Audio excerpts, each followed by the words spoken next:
Time's up, Admiral. Here it comes.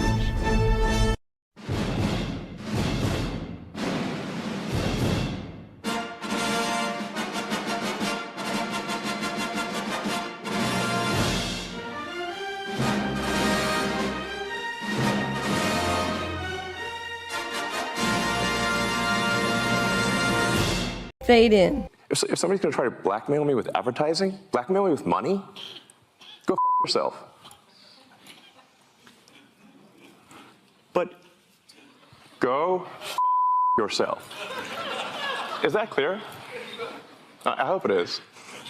Hey, Bob, if you're in the audience. What's the matter? Take yourself a great big bite of meat. Taste the pleasure of the highest quality pork around.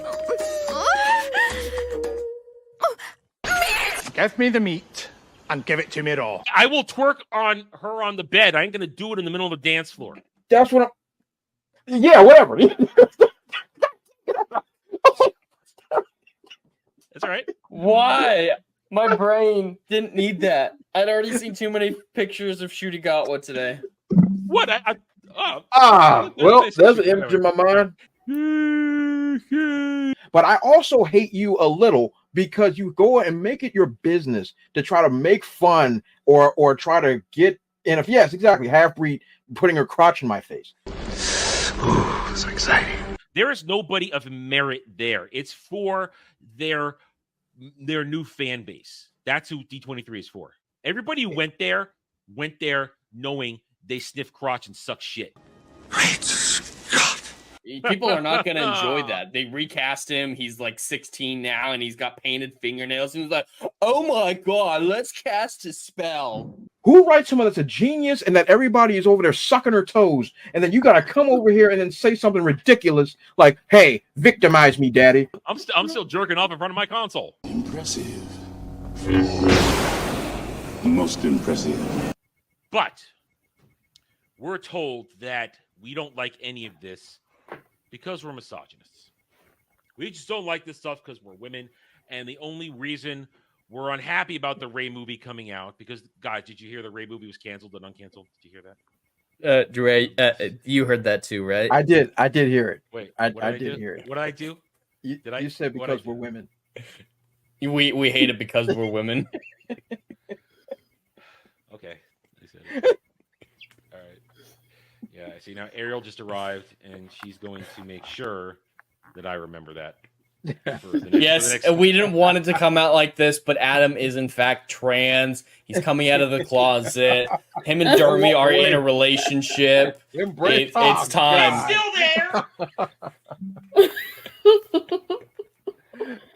It's still there. I didn't say that. Well, you can still have it, but still identify as a woman. Who is that? I don't know that person anymore. I don't have to deal with them at all anymore. They're I don't even think about That's your best friend, your future boyfriend. Oh, God, why would you do that to me? God, I'd rather have Dermy as my boyfriend than that.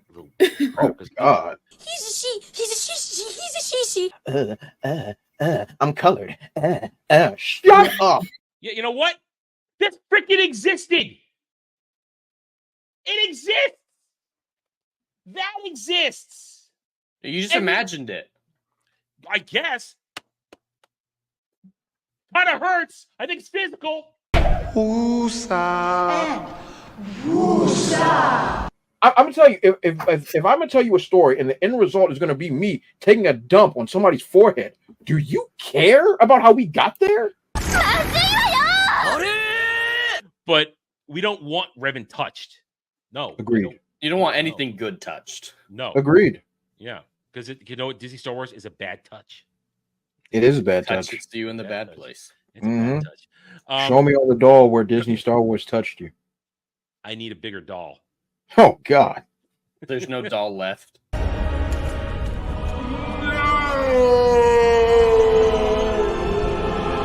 want to enjoy what we're looking at. We don't want sores and fat whores. Liar! No. Let me be as clear as I can. Ain't no colors in Scandinavia. Game over, man. It's game over. Hey, my name is a pimp named Dries, and I believe I've misplaced some merchandise at this residence.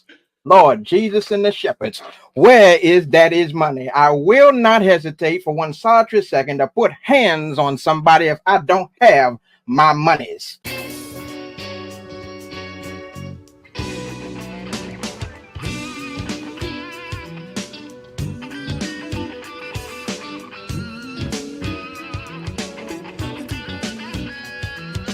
Down from the bar, there's a platform stage. I regret nothing. I regret nothing. Welcome, everybody, to the round table where YouTube still had a weird delay. It had a weird delay to the start, and maybe I understand that now because Legata says he gets a VTuber ad. A VTuber ad. Is that why the connection delay is happening? Because they're running the ads when I start it? Because it went for 40 seconds this time in studio before it rolled over to the intro. So is that what's happening? Is that why the delays are getting longer? Because they're shoving more ads in when we start a stream? Possibly. I don't know. Listen, we're going to have to talk about it. Have you guys heard that StreamYard is upping their prices? No. Oh, yes. It says, according to what we're hearing, they're going to be stacking on top of your regular bill 55% more. So if it's true, I pay $240 for the year. That would be over $500. That ain't happening. So come April next year, I might have to find something different. We might have to find a way to make OBS work for a panel show. I'm a big fan of Restream, so that might be a good option. We might have to figure something else out because listen, I could stomach the $240. I could stomach that once a year. That's cost of doing business. I ain't paying nearly $500 for this thing.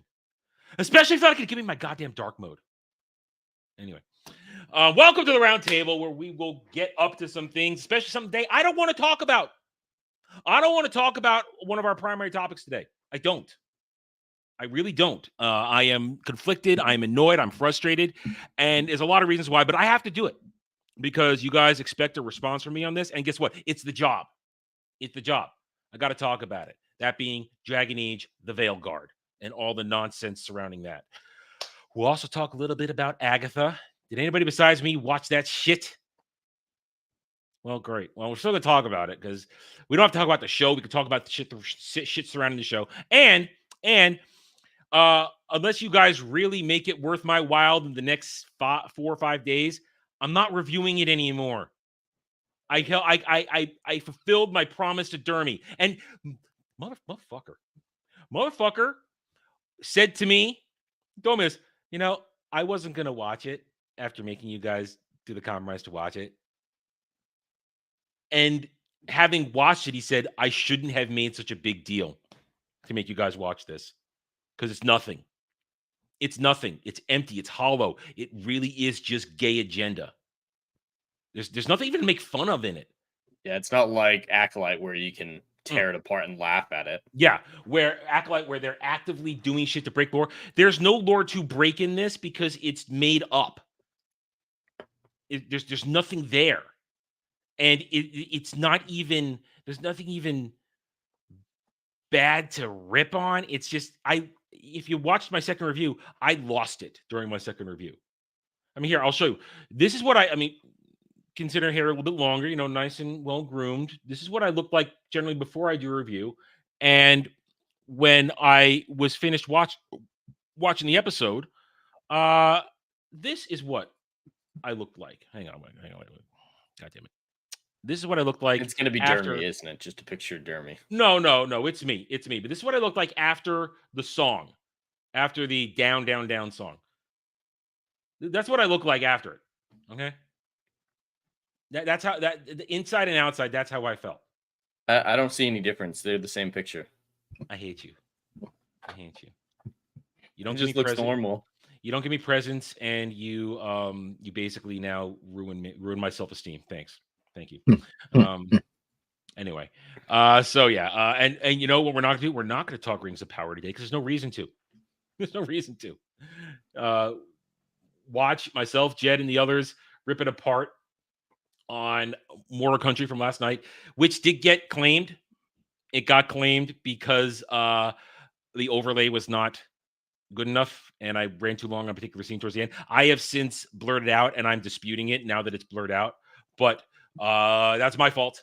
It's my fault. The overlay wasn't overlaid enough, I guess, and I ran it too long while we were talking about it because it's basically when he's handing off the mithril dust to Celebrimbor. We got hit on that for about 30 seconds. I just let it go too long. My fault. But I'm disputing it, trying to get it unclaimed because I blurted out.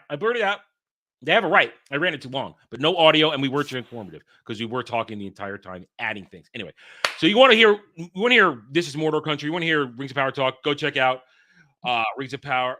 This is Mordor Country, episode 11. We were high and tight last night, Jed. We got that and out of there under 2 hours. It was beautiful. It was surprising, but yeah, we did it because hardly anything of note happens. This is probably the most skippable episode of the season. So yeah, it wasn't difficult. I have a feeling we're gonna be pretty quick next week too. Just fighting. Yeah, if it's the beginning of the 2-episode battle arc, it is probably just going to be nonsense. We can just laugh at the bad choreography, but that doesn't take very long. Yeah, it doesn't, and we'll unless something completely retarded happens, which I wouldn't say won't. I mean, guaranteed retarded shit's going to happen. Either way, Jed, how are you doing today? Oh, I'm doing good. I'm glad Rings of Power is behind me at least for the next few days. It's always a nice respite after finishing This Is Mordor Country. I don't have to think about Rings of Power for a few days. It is the best time of my week. But I'm always excited to be here, even if we're talking about dumb stuff. Hollywood is always making poor decisions, and we get to laugh at it. So this is my comedy. So I'm down to be here. It's your comedy. And Legatus, that's the wrong one. We did episode 6. It was episode 11, episode 6 last night. Come on, God damn it, get it right. What do I pay you for? Wait, I don't pay him. Hi, Dre. How you feeling? I've had the most absurd week of my life. Absolutely, unequivocally insane. Okay. It started off decently enough. Watch Penguin. So we could discuss that a little bit. It's different, but it's not terrible. Okay. So Penguin opening episode was okay, and I enjoyed watching that. This weekend, especially yesterday, I am convinced that my life is a movie. I'm convinced. I treat my life as a movie. I am one. I will look in the mirror and realize it's the camera. I treat my life as a movie. Go. I'm convinced. All right, what happened? Yesterday morning, I got up around 5:45 a.m. yesterday morning. I was going to go to a nice Saturday service, give the good Lord some time. I get up. My basement is flooded. Oh, no. My basement is flooded. And not only is it flooded, I don't have a water pipe that goes under my basement. I find water coming from a concrete slab. I'm going to repeat myself just in case somebody didn't hear me. Water was coming out of a concrete slab on the side of my home. Now, I am not Moses, so there's no striking of the rock and water pouring out. So I wake up and there's water. And I'm sitting there like, I get my mop, I get all this stuff. I clean it up, move my couch. My carpet is ruined. I go and mop it up. I'm like, okay, maybe it rained last night. Not a drop. Not a drop. It did rain over here last night, but no. This would be Friday night. Friday. Okay, Saturday morning. Right. Okay, yeah. No rain. I was like, fine. Mop it up. I'm like, I said, I'm gonna go and give the good Lord his time. Fine. I mop it up. It's whatever. Get on the highway. I get on, enjoy service. I'm on 95. My back tire explodes. I'm going to repeat myself. My back tire explodes. Gremlins. Like somebody shot a bullet. Gremlins. That's the only answer. Gremlins. I thank the Lord Almighty that my daddy taught me how to drive backwards like it's Tokyo Drift. Okay, dude. I shift my Jonah neutral. I drive a Honda Fit, so it's a rally car. So I shift in neutral, able to regain control of my car. Holy shit, man. Then I'm able to get over into the far left service lane. I was going about 75 miles an hour before my tire popped. Damn. I get on the side of the road. As I'm changing my tire, I get phone calls later on of people that actually knew who I was and continue to drive past me and not give a brother a hand God, with said tire. I saw you on the highway, dude. How you doing? You see your brother on the highway in his good Saturday/Sunday suit, and you don't help her brother out. Man, that's cold. I then put on the donut. I head home. I have to go and negotiate with some of my African brothers to hook me up with a new tire. I go and do that. I get back home. The flooding has continued. Uh-oh. I talk to my neighbor. He comes over. He helps me out. He says, I have no... he's a plumber and all that stuff. Okay. That's good. Yeah. He has no idea where the water is coming from. Not at all. Not at all. So we clean it up. He goes about his way. I said, you know what? Screw it. I don't care anymore. I'm going to play me some Pocket Monsters. I lose 10 matches straight. Oh, damn. This is tournament season. 10 straight. Oh, no. Off of BS every single time. Holy shit, dude. I said, screw it. I'm going to get drunk and I'm going to bed. I wake up this morning. The water is gone. It's no longer flooding anymore.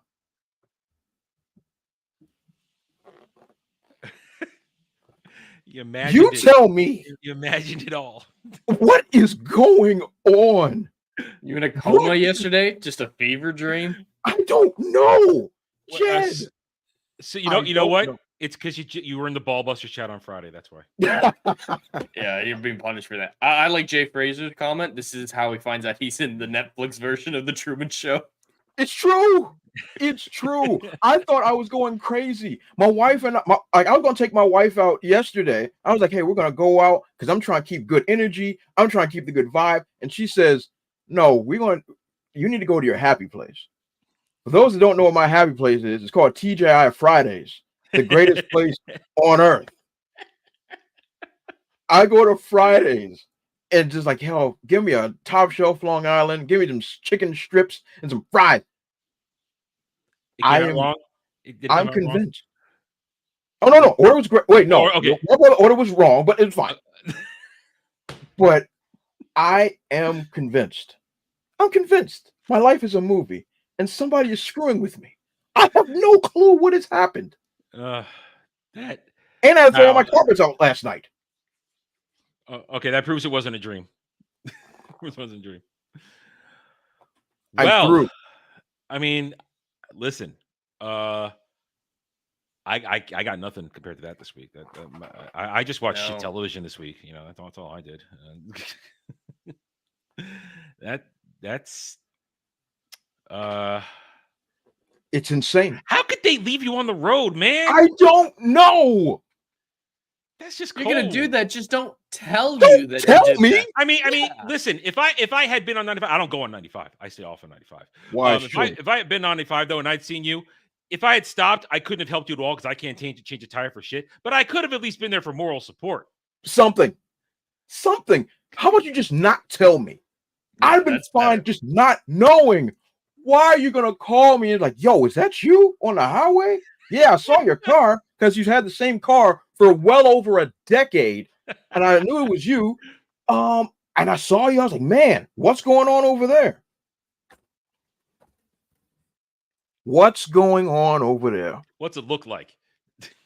A brother is on 95 with a bunch of crazy people going 90 miles an hour going past me while I'm trying to change my tire. Oh man, that is. I think that's the worst part for me, is that you were abandoned on the highway. I've had to reconsider a lot of things in my life over the last 14 hours or so. You were even in the Lord's house. Thank you. You went to church, and this shit still happened. And it still happened. So like somebody was like, "It's the devil trying to get to you." I'm like, well, if that's all fine and good. I mean, I guess I'm doing something right. I guess if that's how that works. I don't know if that's how that works, but maybe that's how it works. But my God, that was wild. I'm convinced. Story, dude. That's a story. It's crazy. That is a story. And wow. I mean, I've had crazy shit like that happen, but never on a day, in a single day. It's usually maybe over a week. Y'all repeated crazy crap, not in a day. Yeah, one that's a crazy day. Yeah. One day. Yeah. It's crazy. That's Job stuff, yo. That's crazy. Hey, Rick says you got Job moment.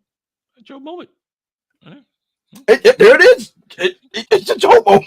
You've been tested. You've been tested. Hopefully I pass, and hopefully some blessings about to be rained down on me. Lord, make it rain on me. I don't make it happen, because I hope I pass. That's all I can say. I hope I pass. You passed for me, Trey. Thank you, Adam. I'm here. I'm here for you, and I'm sure some retarded thing will happen today that will clip. Don't say pass so much. He might get a kidney stone. He has to pass. Oh God! I just did that, and it but wasn't that bad. It just kind of happened. I didn't even know it was going to happen. It's like boop. Yeah, it literally just that's what had been bugging me for like 2 months. It turned out it was an elongated kidney stone experience, but in the weirdest freaking way. So, and then after I go through all the medical stuff to try and figure out what it was, nobody tells me what it is. The ultrasound says it might be that. And then the next day, standing there, ooh, okay, it's over. It just happened. And all I drink is water. It's all I drink. I'll have a couple cans of soda on the weekend, but that's it.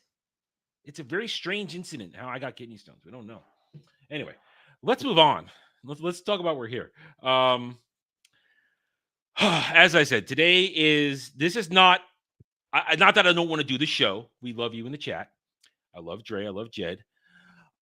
I don't want to talk about this today because I just want to get to it. And we'll explain that in a minute. So we're going to talk Dragon Age, the Veilguard, and all the goddamn nonsense that happened this week and continues to happen with their absurd marketing campaign. And we're going to talk a little bit Agatha, talk a couple of things. But before that, of course, we do have to say hail and howdy to the people in the chat. Those of you who are talking, hail, good sir, Alchem the Strong, and La Goddess, my mods, here to keep the peace and do what they can to make my life easier sometimes. Hello, Kale. Good afternoon, right back to you. Hail, Hussein. No, I did not hear that. I think I heard it mentioned a couple weeks ago, but I didn't know there was a full-on article. Let it go. Just let it end. No more Terminator.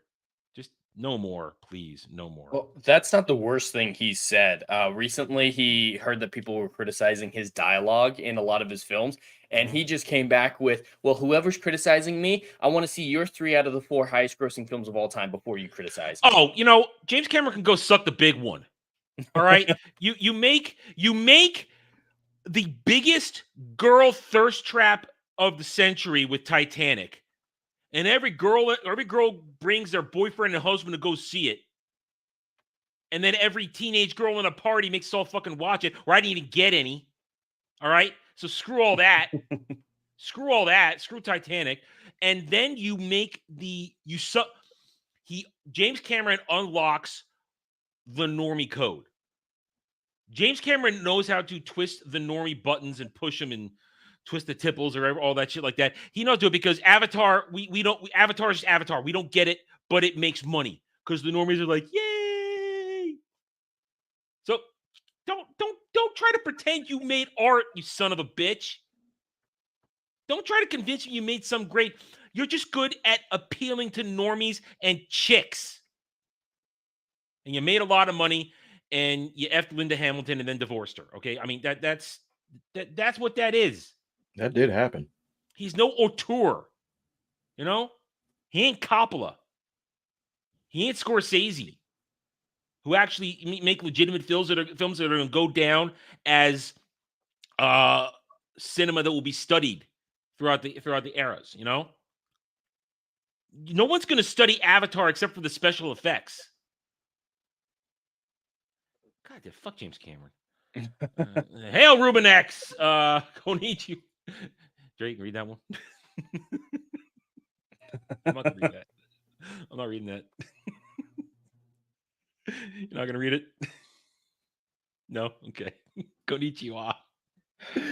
Negroes. Negroes. Jake, after he says it, I can say it. Hail Frank Blaskowitz. He went to the house of the Lord. He was fine. Hail Jay Fraser 360. Hail Sam 8000. Listen, I pray for all gentlemen. If you get the one that hurts, mine just kind of happened. And mine was a weird experience. Long story short, for 2 months, I constantly felt like I had to pee when I didn't. And that's maddening all on its own. It wasn't a prostate thing or anything. It just kind of felt like, oh, I got to keep going, but there's nothing there. And try having to go to sleep with that feeling. It's maddening.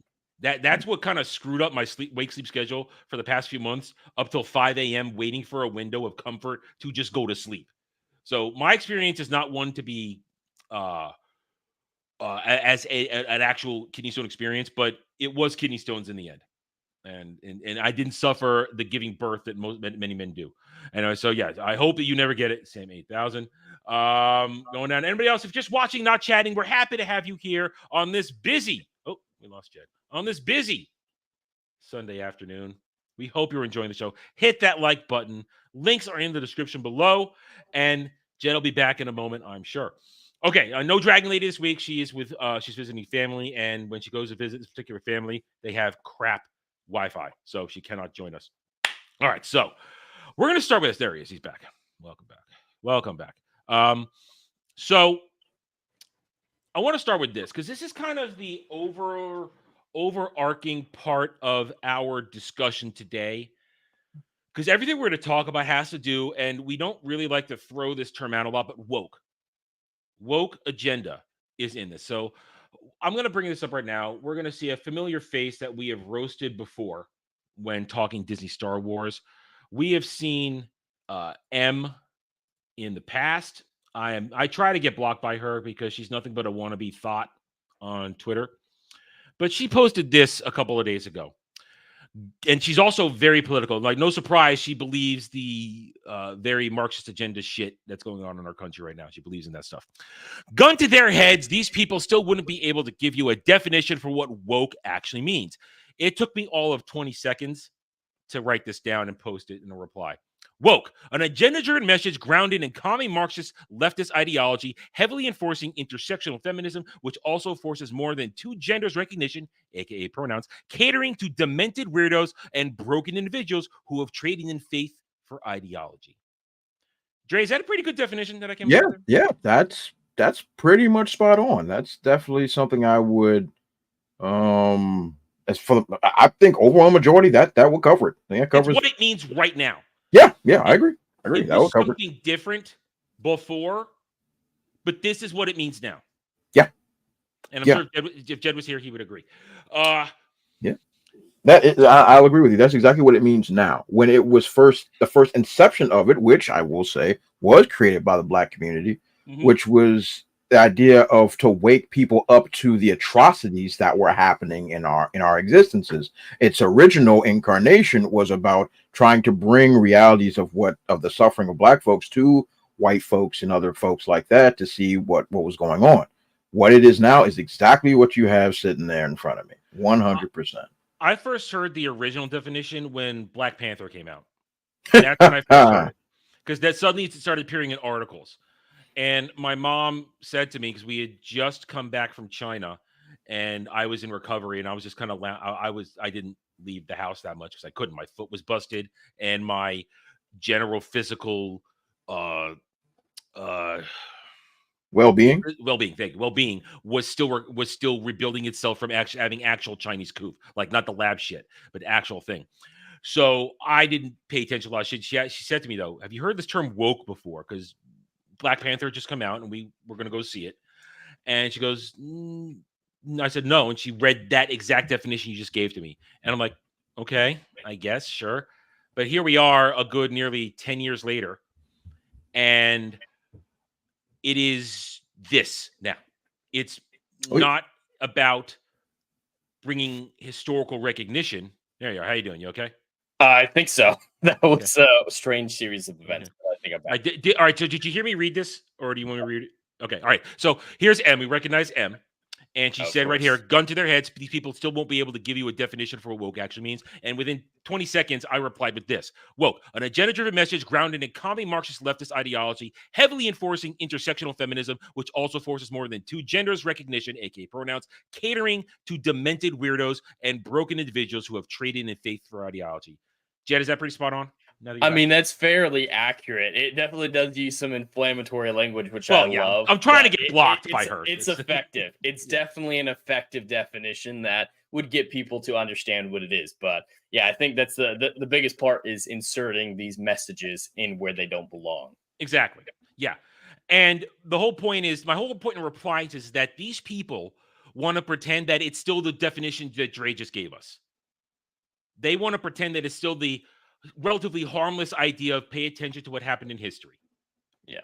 But no. Which it might have started as that. And if that was the original definition, that's not necessarily a bad thing. But it's so warped now that it is far from its original definition, far more destructive than that idea implies. Because, I mean, woke, if we didn't have the connotation with it that we do today, we'd probably associate it with red pilling in the Matrix. You woke up and realized the truth. There could be that connotation to it as well.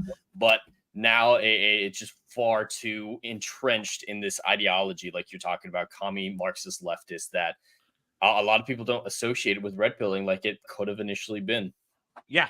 And I chose my words very specifically when I wrote this, because I didn't want to throw, trans in there. That's why I went with two genders, pronouns. I danced around it, but it woke caters to all these things that warp reality.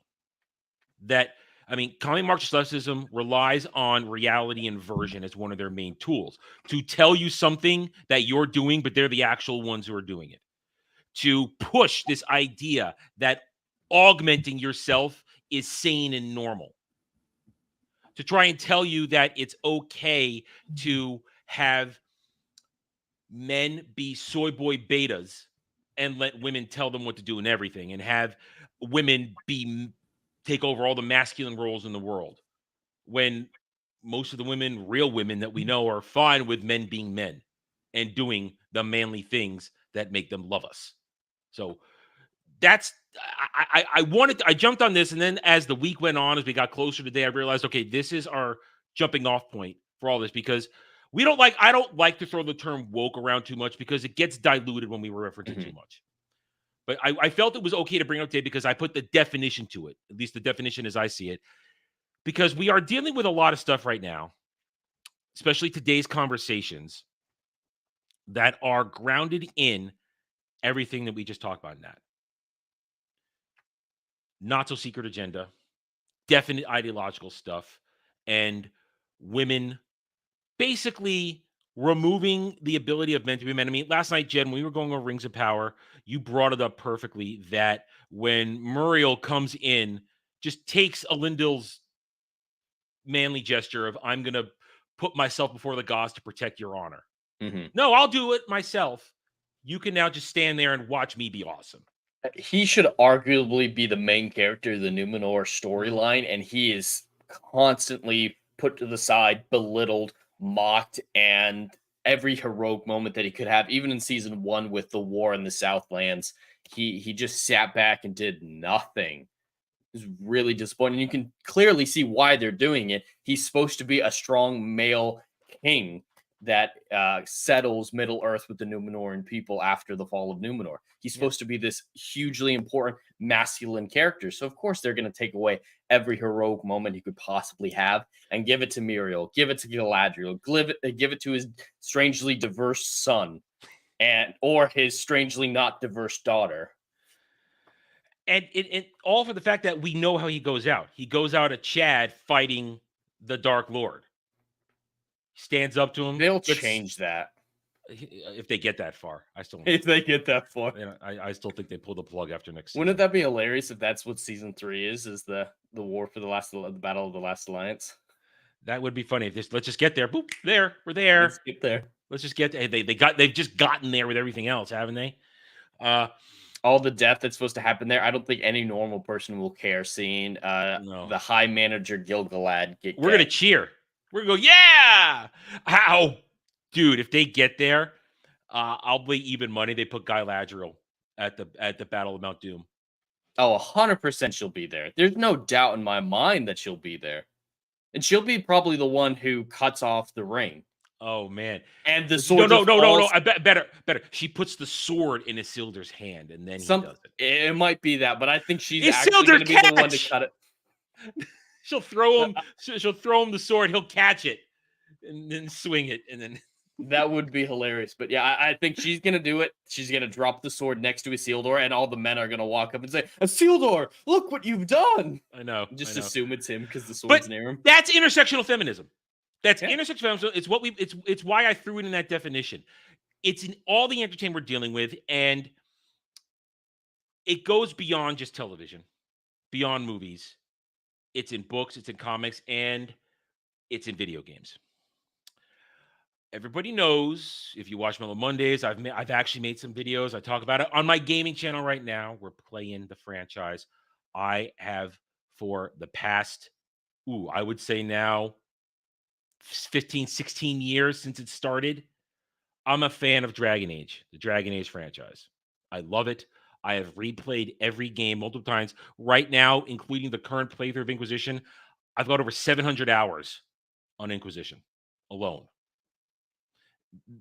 Probably, I would say I've got 300 to 400 hours on Dragon Age 2, and easily 700-800 on Dragon Age Origins. So I think I put my time in on this franchise. The fourth game was announced literally a decade ago. Dragon Age 4, Rise of the Dreadwolf. It went into production. And that is one of the, and Drake can probably attest to this, that is one of the first games now that stayed into these elongated, unnecessary long productions that shouldn't go on for a decade. Yeah, absolutely. Especially since there hasn't been any massive changes as far as shells and mapping has been concerned over the last decade or so. Most of these games, especially with Dragon Age, are usually as simply as I put are copy and paste. Essentially, with new shelling for the character models. So why these joints go so long through production, I have absolutely no idea. It went through 4 or 5 different development teams. That's deep. And in 2018, when I first started getting into YouTube, watching it, keeping track of stuff, news started to come out about Dreadwolf, and the current production team at that point were signaling woke tendencies. So those were the first red flags that I saw. I was like, oh God, they've gotten to Dragon Age. And I was dreading Rise of the Dreadwolf. And here we are. It is 2024. And about 3-4 months ago, they had their big reveal. It is no longer Rise of the Dreadwolf, but the Veilguard. That is a massive downgrade. I don't know anything about Dragon Age whatsoever, but just putting those names side by side, Veilguard doesn't conjure any type of visual images for me. It is. I could assume that's the next Call of Duty game for all I know. But Rise of the Dreadwolf, I'm thinking fantasy. I'm thinking epic. I'm thinking war. Without too much spoilers, you're dealing with the last powerful elven god. As he's regrabbed his power and summoning all the elves on Thedas into an army to march and take everything back. That was that's where you start. That was the original premise. Rise of the Dreadwolf has that level of grandiose to it that I could see that fitting. We were all happy with that, excited. Real Dragon Age fans excited. And then they changed the title this year to The Veilguard because it's not about stopping the Dreadwolf, Fen'Haral. It's about your companions. You're guarding the Veil. The Veil being the layer between the realm of demons and the real world. That sounds terrible. It's not about where you're going, but it's about how you get there with your companions. And that was the they, them, it thing. The latest director of the game. That was his statements. I covered it in videos, and I said These are not these are red flags I don't want to see with a few months to go before release. I don't want to see this. I made my feelings known. The videos are there, the streams are there. You hear me, Samuel, and Devil, who are all very big Dragon Age fans. We've ranted, we've commented on Mellow Mondays, and we've even then, but we were able to put aside our misgivings, and we sat down and we went over the gameplay that they released. And the gameplay, it's normal gameplay. It's dumbed down from the unique gameplay style that Dragon Age had. It's very normie gamerized. It's not as intense. It's not as tactical. It's not as unique anymore, but it's average action RPG bullshit is what it is. So we said, fine, we accept that. And after that, I said and you can go back and watch them on Mondays where Sam and I and Devil did that. I said, excuse me, hiccup. I said, okay, I'm in a place right now where I do not like some of the extra stuff we're seeing. I don't like the design, the look of this and that, but the gameplay looks normal and solid. Let's just get to the launch. Let's get to the game, and I will make my call on it there. Let's play the game, because whether I like it or not, I am and have been and will be locked into buying this game in roughly, I guess, 35 days, 36 days, 37 days, something like that. I'm going to buy it, and I'm going to play it so you can see it. You can see it for yourself through me. I will be playing it live on this channel. We will be starting it on this channel, not the gaming channel, because, all honesty, I'm playing for super chats that day. I want to get my money back from you guys. I'm not gonna lie. I'm gonna try and earn the cost of buying the game back. Plain and simple. And then we'll move all future to the gaming channel, Renaissance Third Arcade, link in description below, where we're currently playing the other ones. We've been playing for the past month, having a fine old time. I just wanted to get to the game. I don't want to hear anything else. I don't want to see anything else. Just shut up and get there. But the current weirdos who are in charge of BioWare, because EA is an absentee parent. They don't give a shit. They're like everything. They do. They're an absentee parent. They come around when it's time to pay the bills. The weirdos of BioWare have continued to do this absurd marketing campaign. Last week, it was about hair. Now listen, Dragon Age notoriously has horrible hair. The hair designs are terrible in character creation. They're horrible. But, you know, I worry about that as the last thing when I'm trying to design my character. It's not the make or break. But they release all this marketing of, look at our realistic flowing hair. Isn't it great? Isn't it fabulous? Yeah, that didn't go over well. And then this week happened. Let me get to the right one. There it is. Then this week happened, and we got this.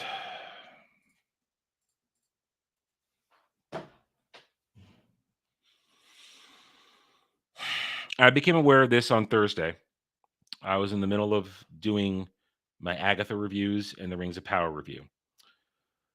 I think it was several people posted it in DMs from in and sent it to me. And I saw this, and rage does not qualify the emotion I felt when I saw this. Wait a minute. Yeah.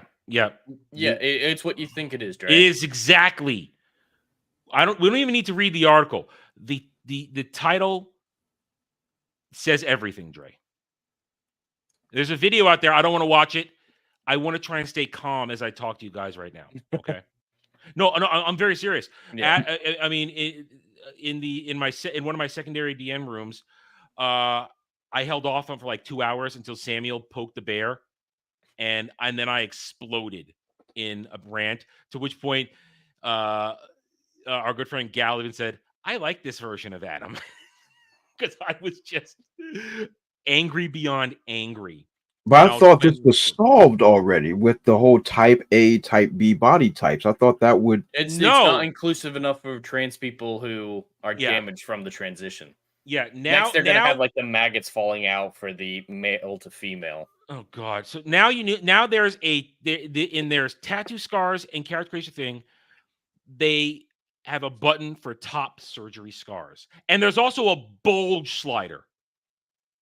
There's a bulge slider. Barely a butt slider. I've seen how big your butt can get. It's maximize the bust is a B cup at best for tits in this game. Whereas every other Dragon Age, every girl has a D cup. Yeah. C to D cup. So this happened on Thursday, and fortunately, I was knee, neck, waist deep in my Rings of Power review, so I channeled all my anger into that, rightfully so as well. Because here's the thing: anything I would have produced as a reaction video to this, it would have just been me yelling and screaming. It would have not have served any purpose. I wouldn't have been adding any actual substance to the discussion of why it's bad. It would have just been me yelling, screaming, losing my shit. And I felt that not only does it disservice to me as someone who is trying to explain all these things in a rational, logical manner, but it does a disservice to you guys. You, I believe, as my audience, you come to me because you know I'm going to create a discussion. I'm going to talk to you. Yeah, I'll have moments of here and there, but you're not coming to me for super long, off the chart rants. You get them on stream sometimes. You're coming when you watch a video. You're coming. I've collected thoughts. I'm going to explore every option. I'm going to explain to you why it's good or bad. This would have just been me losing my shit to epic proportions. And what support? From my personal belief, I am not here just to get rage clicks. I'm here to provide you guys with actual substantive discussion points and topics. So this has happened, and here's where now I became, as I simmered down, and this is me simmered down after days. I've been collecting my thoughts on this for days, so that when we got to now, I can express it to you clearly, and Jed and Dre can comment on whether or not I'm either out of line, right on nose, or I need to go back and rethink what I'm saying. You know, I want feedback from everybody here today on my thoughts on this. But what really got to me initially with everybody's overall reaction to this, and there's not just reaction, because it's more than just that. It's the look of the Kunari. The Kunari look like garbage. Everything looks like the designs in this game. There's something just not right about it. It doesn't look like Dragon Age. It doesn't feel like Dragon Age. It doesn't smell like it. It smells like a dirty, augmented creepo weirdo. That's what it smells like over here. What the problem I have what's going on here is, and problem maybe is the wrong word. And here's now where I'm going to start give my take on this, my full take on this. We have been talking a lot about us, three here, major channels, bigger channels, everybody on social media who want to save gaming and save entertainment in general from all this shit. We bring up these instances as part of the argument as why is all fails. Look at Concord, which we learned this week, $400 million disaster, worse than we thought. It's crazy. Yeah, I mean, but we use these things as the evidence, which is legitimate. This is evidence of who they're trying to make these games for, and if and when these games fail, why should fail. My biggest problem with the initial response is that a lot of people who have taken the Dragon Age Veilguard instance right now as part of the argument, they're just using it as part of the argument. A lot of them either admit or dance around the fact that they've never played the game, and they don't have a real stake in it, and they're happy to say, "F this, let it burn, let it die, let BioWare die." And that is where my conflict begins, because I see this and I agree with everything we're saying. And I don't care about the comment. It's just an option. It's just there. This shouldn't be here in the first place. It should not be here in the first place. But if we're saying let BioWare die, I don't want Dragon Age to die. I don't want it to die. And I'll explain further about that in a little bit. I want it to continue to live, but now, because of the way people are acting, behaving, this could be the end because of this horrible marketing campaign and the pushback. And I feel like that some of the commentary has just been taking this and using it for fuel to burn everything down faster, not realizing that even though there are some like me who agree with everything that we're pushing against to bring light to this, where are the calls to try and save Dragon Age and BioWare? Am I wrong for thinking that as a stopping point before I keep going? No, I don't think you're wrong because you're passionate about this franchise and you don't want to see it die. But unfortunately, the same thing with everything else that's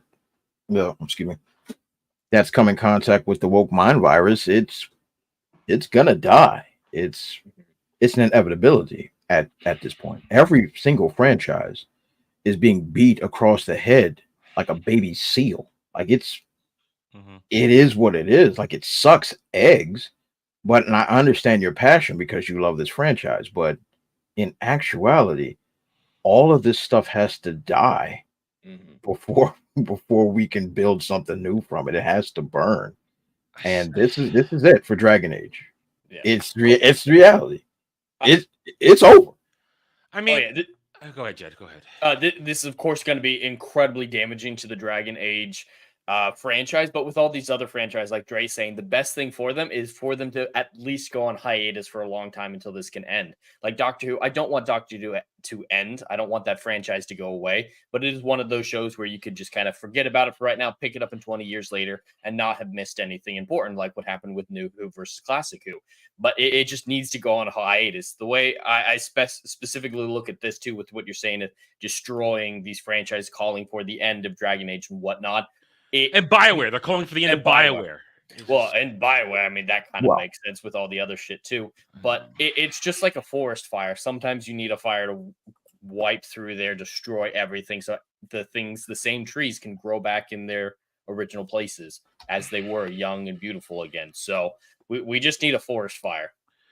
But there's the disingenuousness of some of these things. Like I have an example here. I came across this one last night, and this guy right here, Pirate Nation, has a decent following here on X Twitter.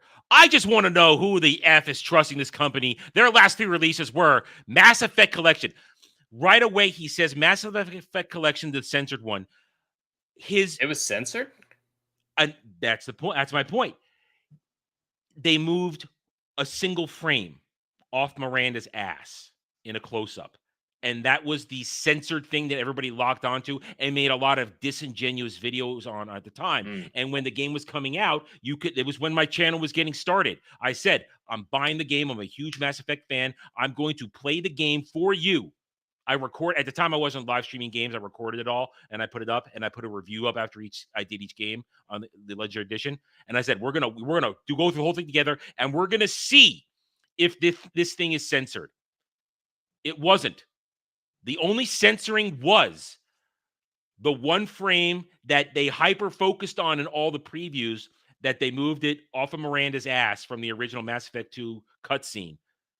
And that was it. And I, to this day, hold that the guys at BioWare who were in charge of Legendary Edition did that one thing and threw that as fresh meat to all the wackos and weirdos. So they focused on that and literally left the rest of the game untouched. I mean, when you have all the sex scenes, bra and panties are still everywhere. A lot of ass, a lot of jiggling. All the NPCs who were go-go dancing in the bars, still dancing with their titties and their ass flying everywhere. Everything was uncensored, completely uncensored. It is still a weird thing, but not enough to call the whole trilogy censored and cancel the whole thing. This guy is exactly why I got angry at people who will grab onto this stuff and simply use it to push the bashing, destroy everything message. When you say a disingenuous thing, to say Mass Effect Collection, it has a name. Mass Effect Legendary Edition. That shows me you don't really give a fuck. This guy doesn't give an F about BioWare, about any of these franchises. The censored one. That means he believed the articles and he believed the YouTubers who focused on that one issue and maybe didn't actually play the game like I did to prove that they said it wasn't censored and that Legendary Edition is a beautiful set of games. Restored it, made it look great. When I get around to a 24-hour stream on this channel, we're going to spend 24 hours just playing Mass Effect, essentially. It's how I'm going to stay awake for 24 hours, playing games, talking to you guys back and forth. It's one of the things we're going to do here. Then he says Anthem. Anthem is a dog shit game. Then he says Mass Effect. And now Mass Effect Andromeda had its launch issues, but they kind of fixed them. And it's not the horror show a lot of people want to pretend it is. It's not great by any stretch of the imagination. This is not 10 out of 10 Mass Effect. It's more like a hard 5 out of 10. I played it 3 times all the way through. Oh, wow. But it's not terrible. But this is what I hate about these guys who are the rage grifters. This guy is a rage grifter. I've now since I commented on his thing, this guy's a rage grifter. He just likes to put out a tweet or a post and get you all riled up and angry and get his interactions. Yeah. This is what I hate the most about the situation from our side. The people who are just using this to get attention and get their shit pushed. Or if you aren't really into it, you're just making a video just to get your video out for the day. You don't really care. You may care about the issue, that it's another example of diversity DEI shit that's ruining gaming, but it doesn't do anybody justice if you just get it out. And Frank, I will disagree with you. I've had this argument with plenty of people. It is not woke infested. I will have that argument any day of the week. I'll have that knockdown drag out argument every day of the week. That's something that's been going around for a long time, and I hardly disagree. But if you think it, one day I'd love to have us go point to point on it. Not today, though. Not today. Yeah. Well, with this whole situation, I'm not familiar with this Twitter user. I've never really seen his stuff before. I do get the mentality he starts with. Why are people trusting companies? At this point, I do not give anyone the benefit of the doubt. And I think that is still a healthy thing to do. But yeah, his examples aren't very strong for his argument to say. Yeah, I think that's the bigger problem. If you were saying this about like Marvel and listed their last 3 Disney Plus shows or even Disney Star Wars, I'm all for that. And yeah, if he's just rage grifting, I see people doing that, taking that way too far these days, just because it gets some success for other people who are doing it a little bit better. Other people are trying to replicate that without the real drive and passion that other people do. And it just turns out so disingenuous and grifting, like you said. Yeah. So I can't speak to this person in general. I do agree with the mentality, but the execution is poor in this. Because he doesn't even mention the fact that, and I know BioWare has since kind of divested itself of basically running it now. Star Wars: The Old Republic has been running for over a decade now, and it's still hanging on. So hanging on so much, they might be releasing a Mac version soon, which would be great for me. It means I don't have to go to my other partition to play it when I get the urge every couple of years. So Star Wars: The Old Republic, which came out before Andromeda, which came out before Mass Effect 3, which came out during Anthem.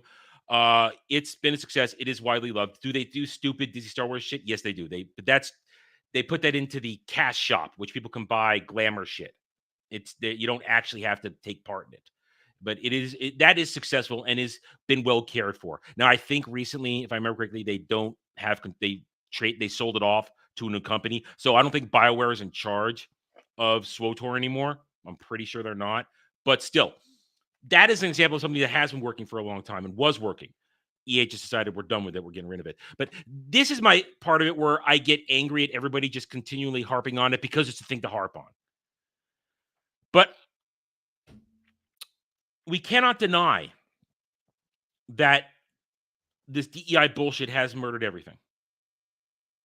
It's murdered a lot of games in it. And Jokes is right here. You're right. We're never going to get the original Dragon Age 4 story. My belief is when I'm going to be playing the game, we're going to see hints of it. This game has been remade 3 or 4 times at this point. The version we're going to get in a little over a month is not what was intended originally.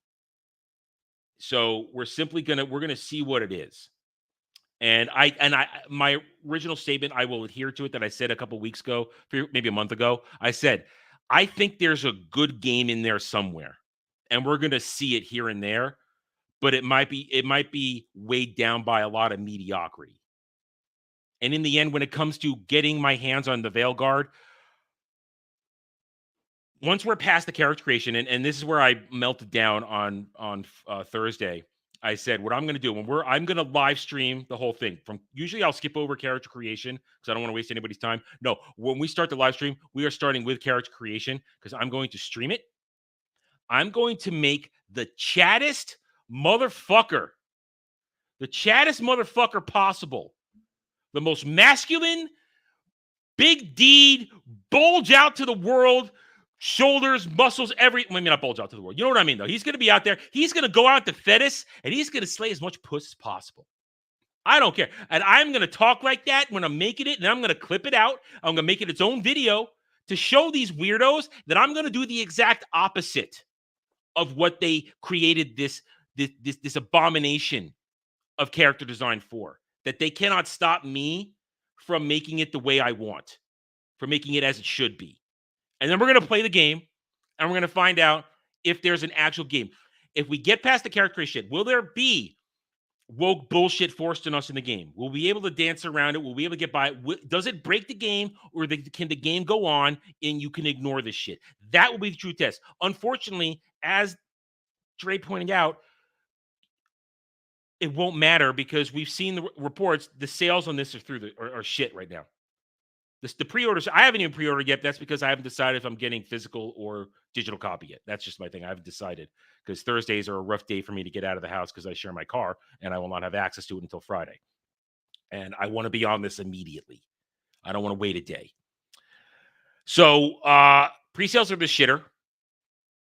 And there might not be people who are actually going to play the game to find out if the woke bullshit is all on the surface and there's actually a somewhat half-decent game inside that. But that's what I'm going to do.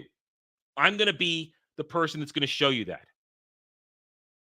All the way, we're going to go to the end. We'll go to the end with it.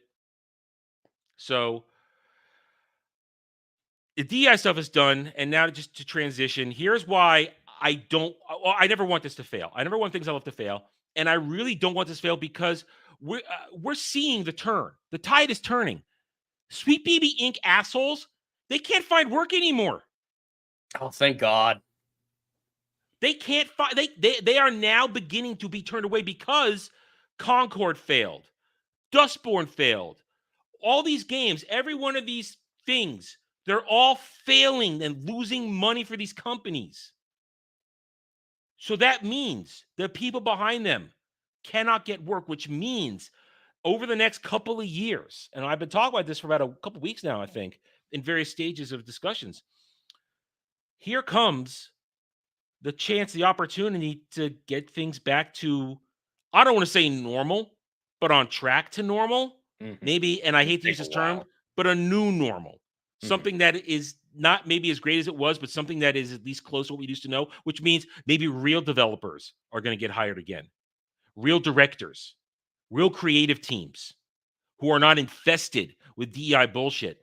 And I would hate for a game like Dragon Age, which is a part of a subsidiary company under another big tent monolith company like EA, who will just not care about something because it doesn't hit the bottom line. I mean, it's not like it's Square Enix, who are still their own entity and can course correct and get back to basics and tell you we're getting back to basics and now get on track and start saying, here's what we're going to do. It's not like that where we're not going to kill Final Fantasy as a franchise. We're not going to kill all these games, Dragon Quest as a franchise, because we can still fix it and go back to what used to work. But if EA says, that's it, we're done with Dragon Age, BioWare, you're done. Or BioWare in general, we might shutter BioWare now. Right as we're on the cusp, and I want you guys to tell me if I'm maybe seeing things that aren't there, right on the cusp of maybe things getting back to normal, that is what hurts me the most. Because then there'd be a chance for the games, these franchises that have been so damaged, to come back and be great again, or at least be good again. It is bad timing to get very nihilist. I'm not a fan of full-on nihilism. I do think skepticism is a lost art in our society, but nihilism, we're not at that point yet, and we're actually coming out of the worst of it. So I do believe we're trying to get towards a more positive path. So asking for the destruction of a company like BioWare it's poor timing, but again, it might be necessary to clean it out, clean house, and start from scratch. But with the Sweet Baby Inc. thing, that there's no saving what Sweet Baby Inc. It was intended to be, or any positivity from it. I usually don't try to wish ill for people, but these Sweet Baby Inc. employees are prime candidates for working at McDonald's. Like, I don't wish service work like fast food joints to most people, but yeah, they deserve McDonald's work. I mean, Dre, you've been in the industry, and am I wrong saying it's a shame? But Jed is right; it's the truth. So, unlike Jed in a certain aspect, I have a bit of a nihilistic view in me. I believe that it all has to go, which is unfortunate. Well, EA needs to reevaluate their entire fuck thing. EA. Fuck EA. In general, EA just needs to. Well, no, EA has been a monster for 20 years. That's besides the point. Was it ever good? Yeah, that's a good. Oh, when Need for Speed High Stakes came out in 1998. The early EA. So before I was born, EA was okay. The original EA NBA Live series, original NBA Live games were so good. Yep, those games were good. So we're rolling back about 25 years. That's what you just said out your mouth, Adam. That's what you just said. So and that's why I'm at this point, because like and I agree with Jed. That aspect of all the Sweet Baby Inc. and Sweet Baby Inc. affiliates, they need to be working. Burn that down. I'm talking about the legacy stuff that if they clean but this is the problem, Adam. This is the problem. All of these studios at this point have been infected by the virus, and that's the problem. The problem is, let's say Sweet Baby Inc. dies. Please, Lord Jesus. Let's say it dies completely, and all those other affiliates with it. How much poison has been spread to this point? It's like Lucasfilm. How deep does it go? We know how deep does it go? Yeah. Because we got rid of the head of the snake, but it laid a bunch of eggs before we killed it. Yeah, you see what I'm saying? It's cancer. It's cancer. It's a cancer. And that's the issue that I'm having as far as my nihilistic view. I think all of these joints need to go. All of them. Because that's the only way something can come and rise up like the phoenix from the ashes. Because if let's just take BioWare just for the sake of simplicity. Let's say BioWare stays around, even though it's tanking left, right, and center, but it stays around and it's starting to rebuild something new. But there's still an inkling of that cancer that's still in there. What's it going to do? It's going to grow, and we'll be back here all over again a few years removed. So in my personal opinion, it all needs to go. Speaking of someone that's been in the industry for many years, and I've seen this kind of crap firsthand. Like, you get rid of people that have harmed the game, and you could just take woke nonsense out of it for a second. People that have harmed the game because they had bad ideas, or they've put profits ahead of creativity. All these different groups. That type of teaching, that type of ideology, and that aspect gets down into the roots. So yes, you might have cut the tree down, but the stump is still there, and then there's going to be people. There's still roots that still go deep down into the dirt. So, in my personal opinion, this all needs to go. It sucks, but it's the only way we can actually get back to, quote unquote, and I use this term very loosely, normal. Just to have it all die. It sucks, but it got to go. It's got to go. Your logic is completely sound, and I can't disagree with it. I want franchises, and Jed could kind of probably feel like this. I mean, Jed would want Assassin's Creed to live on and be good again somehow. Yeah, and I think that one's a really easy one to say because how independent each game is. There's not a whole lot of connected tissue. You could just start a new game, new era, pretend the other ones don't exist, the bad ones, and you're good. It's not like Doctor Who where there's a major continuity that you have to fit into and retcon things. Assassin's Creed would be a very easy one, especially because I don't think Mirage is that damaging. It's terrible, but it doesn't Shadows is going to be terrible, but I don't foresee it like going back and retroactively making other games worse. But that's the thing. It's not about the game, it's about the company. Ubisoft, like BioWare, is about to hurt. And they are with Outlaws. They already are. We've been covering that. That's not news. But it's going to get worse in the next 2 months with them. But the thing is, if these companies died, and the thing is, BioWare already got swallowed up by EA 16 years ago. They were already a private company that got swallowed up, which the next step of failure means eradication. Ubisoft, as you guys convinced me in our previous discussions about this, they're likely in the next year to be swallowed up by somebody with these failures because they will not be able to sustain themselves anymore because they have had nothing but failure after failure this year alone, and they got nothing on the horizon to change the bottom line. So Ubisoft will likely continue, and Assassin's Creed can then maybe get, as we enter this era where Sweet Baby Inc., as Jay Frazier points out, every other type of company that has been now flagged as just like Sweet Baby Inc., their offspring or the ones that are like them have been the disinfectant sunlight shown down upon them, revealed what they are. As they all out get pushed away and rejected, and we get back towards rebuilding with actual good creatives, good developers, good directors, good stuff like that. Ubisoft, when brought into another company, could benefit from this and get a fresh thing, because we looked at it last week. They've had the same CEO since 1988. I mean, that dude's got to go. That dude's got to go. So fresh blood could save Ubisoft, and therefore, like Jet said, very easily course correct on Assassin's Creed. But if Dragon Age with Ubisoft bombs right now, if Mass Effect 4, the official Mass Effect 4, if that ever makes it past whatever they're doing with it now, and that comes out and that bombs, before better people can be put in place to revitalize the company, it could be the end of these franchises that I hold dear. And here's the thing. Mass Effect, you could stop at Mass Effect 3 very easily. Story over, done. I don't really need any more. Mass Effect 4 doesn't affect it at all. I mean, Mass Effect Andromeda doesn't affect it at all. I can put it on the shelf and never play it again. Dragon Age, there are so many more stories to tell on Thetis. So many more regions of the world to visit. And if it collapses now because of the mishandling of Veilguard, because a bunch of short-haired, pink, blue missing genitalia weirdos are now in charge of this shit and have driven into the ground for their own goddamn agenda for a 0.6% of the population who aren't even freaking goddamn gamers anyway. If it dies because of that, that is what hurts me the most, because there was more to tell. There was more to create in that world. Yes, the original people who created, they're gone, but there got to be other people out there who share the passion, just like I know. I have no idea where they would go, because I'm one of those people, just as I am with Star Wars.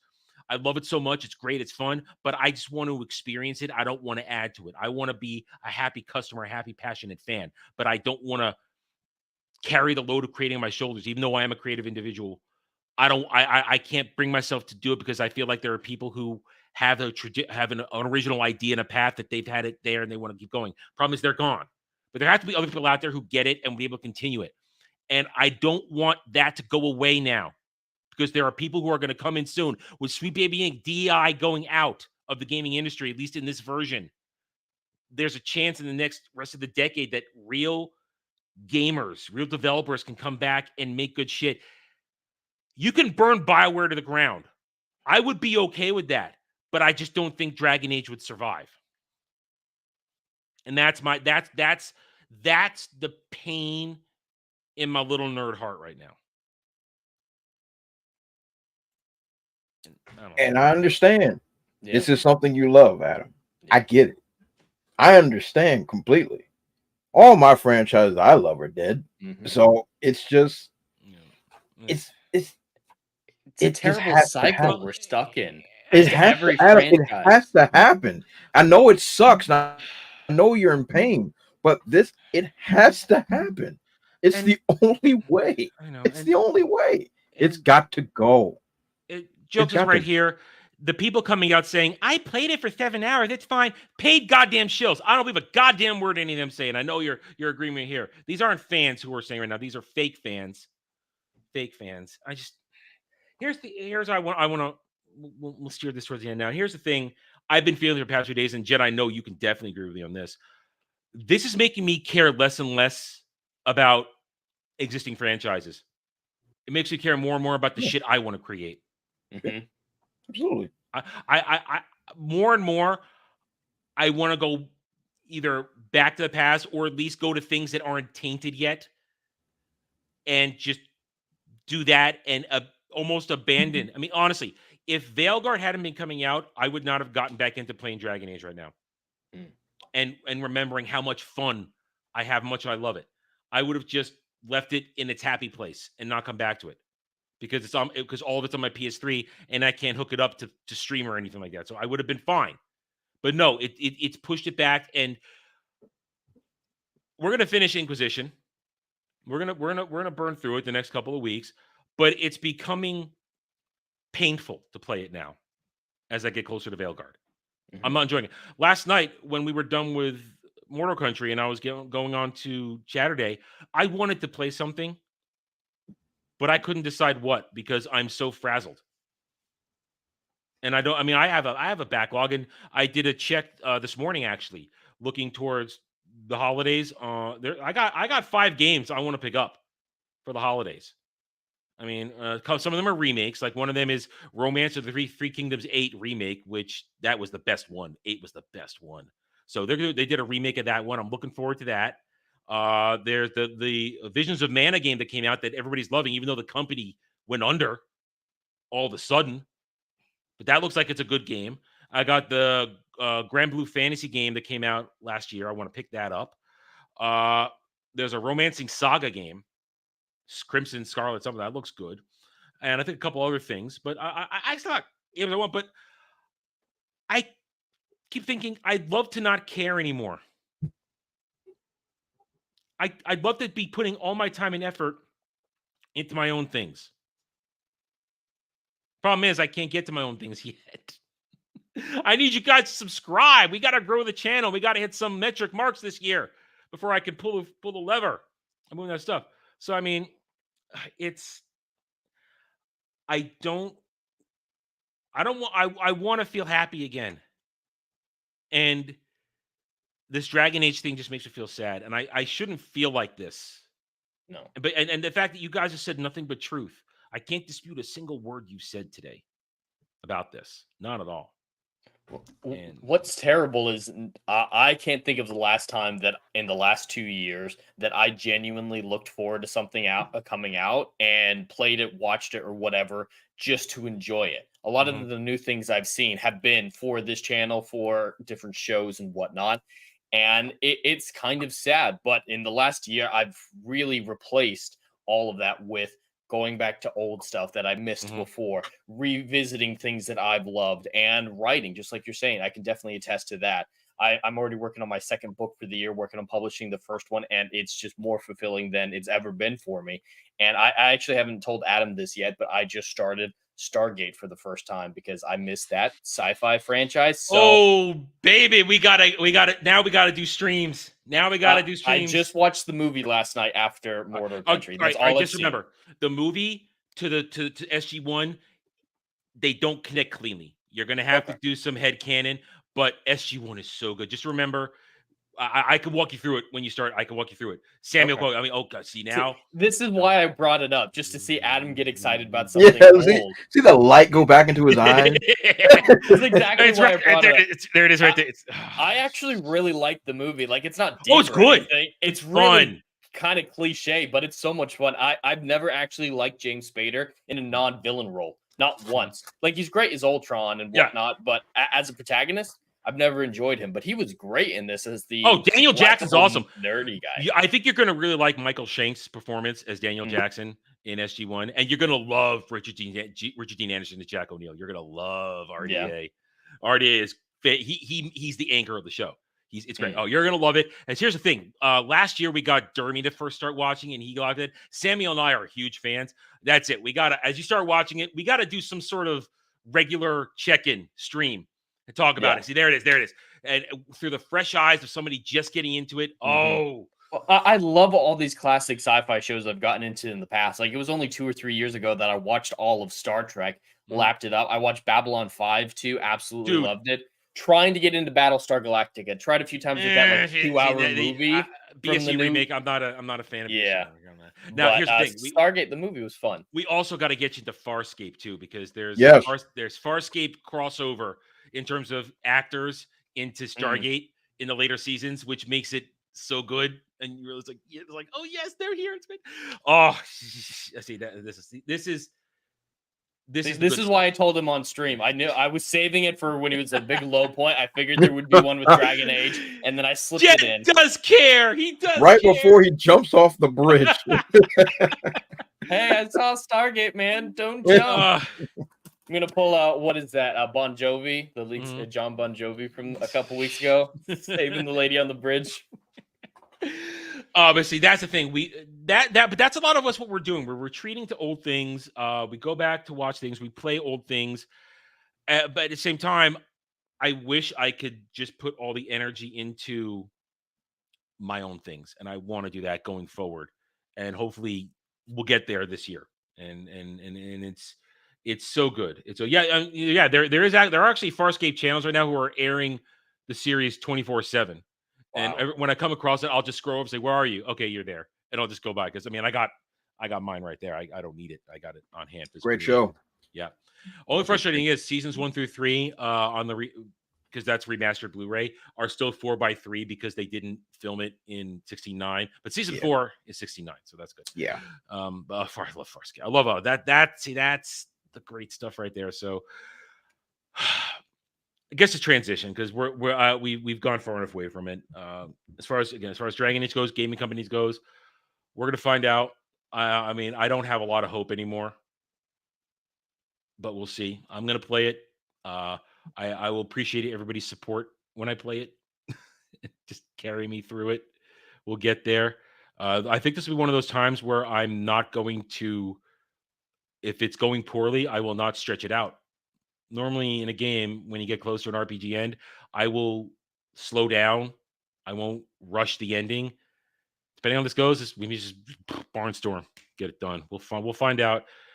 I think I'm leaning towards digital just so that when it's over, I won't have to see it on my shelf if it ends up being bad. So I don't have to look at it. I can once I'm done, I could just remove it from the HUD and it's gone.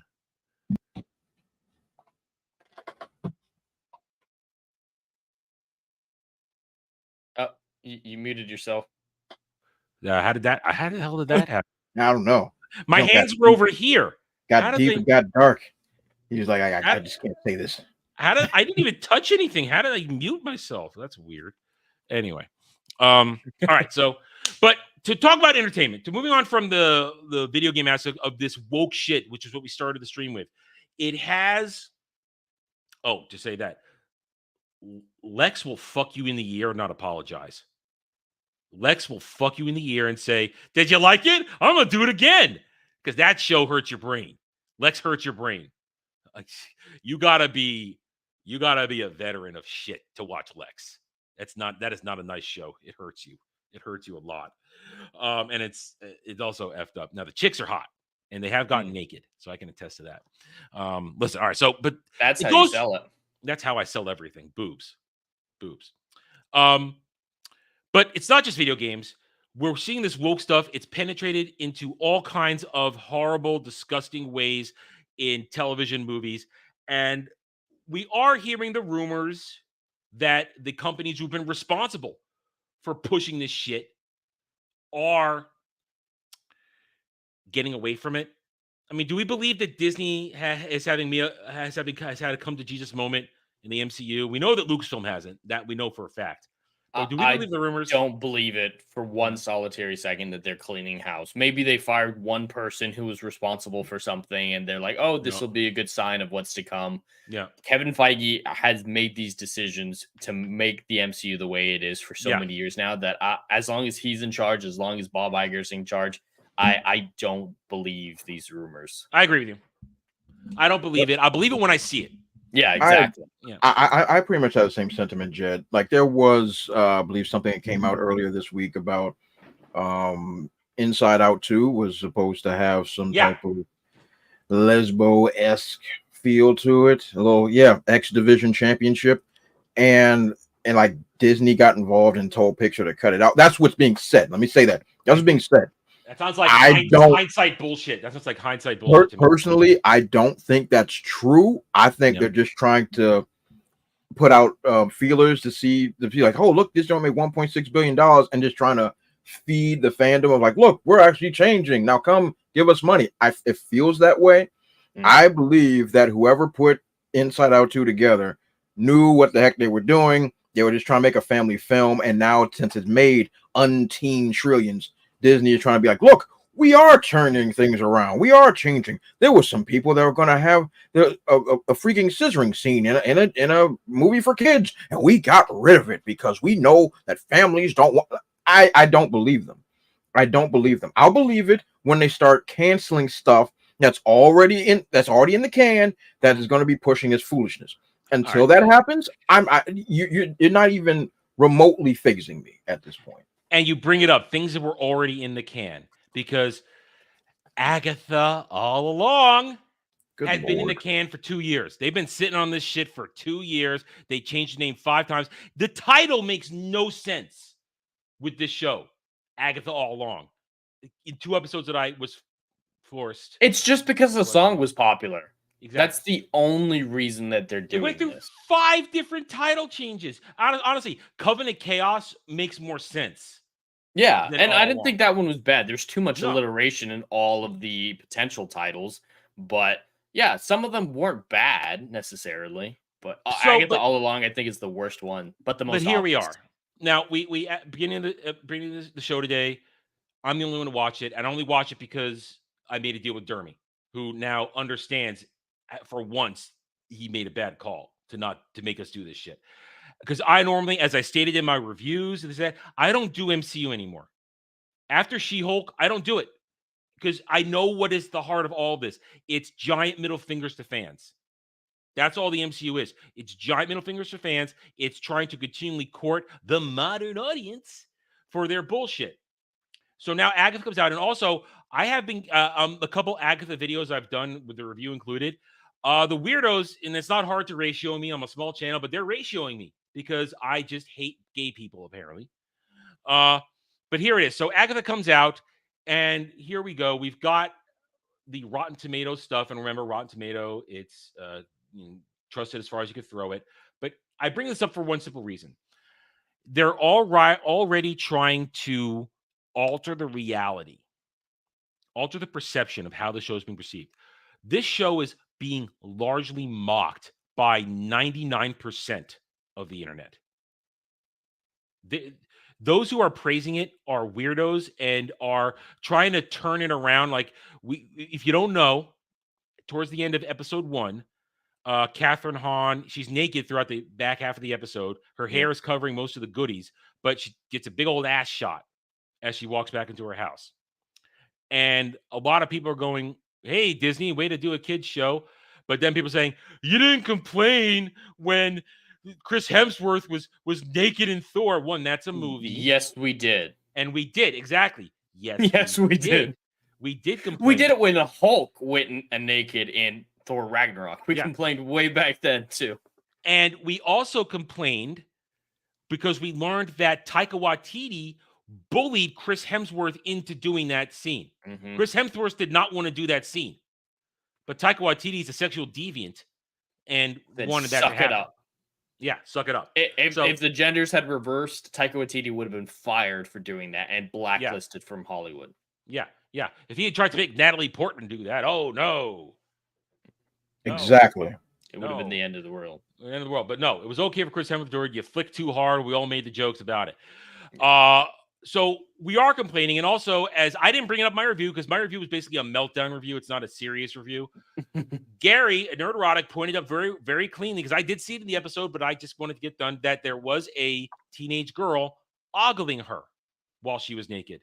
Oh, and the excuses from the stands for that have just been horrifying. Yeah. Horrifying. It's like, you don't know what's going on in the teenage girl's mind. Maybe she's not doing it sexually. Maybe she's just envious of Catherine Hahn's body and stuff like that. It's like, if we don't know what's going on in the kid's mind, it's okay. It's just horrible. Yeah. So they are trying to spin this thing as success, and they're saying that this 81%, 2,500 reviews, and here comes our friendly, good old-fashioned shill rant. Oh, Agatha all along earns a better Rotten Tomato score than Captain America the first. What are we doing? Well, let's see how many people watch Agatha, and then we'll have a all right. So you said that 2,500 plus reviews on Agatha. Would you guys like to wager?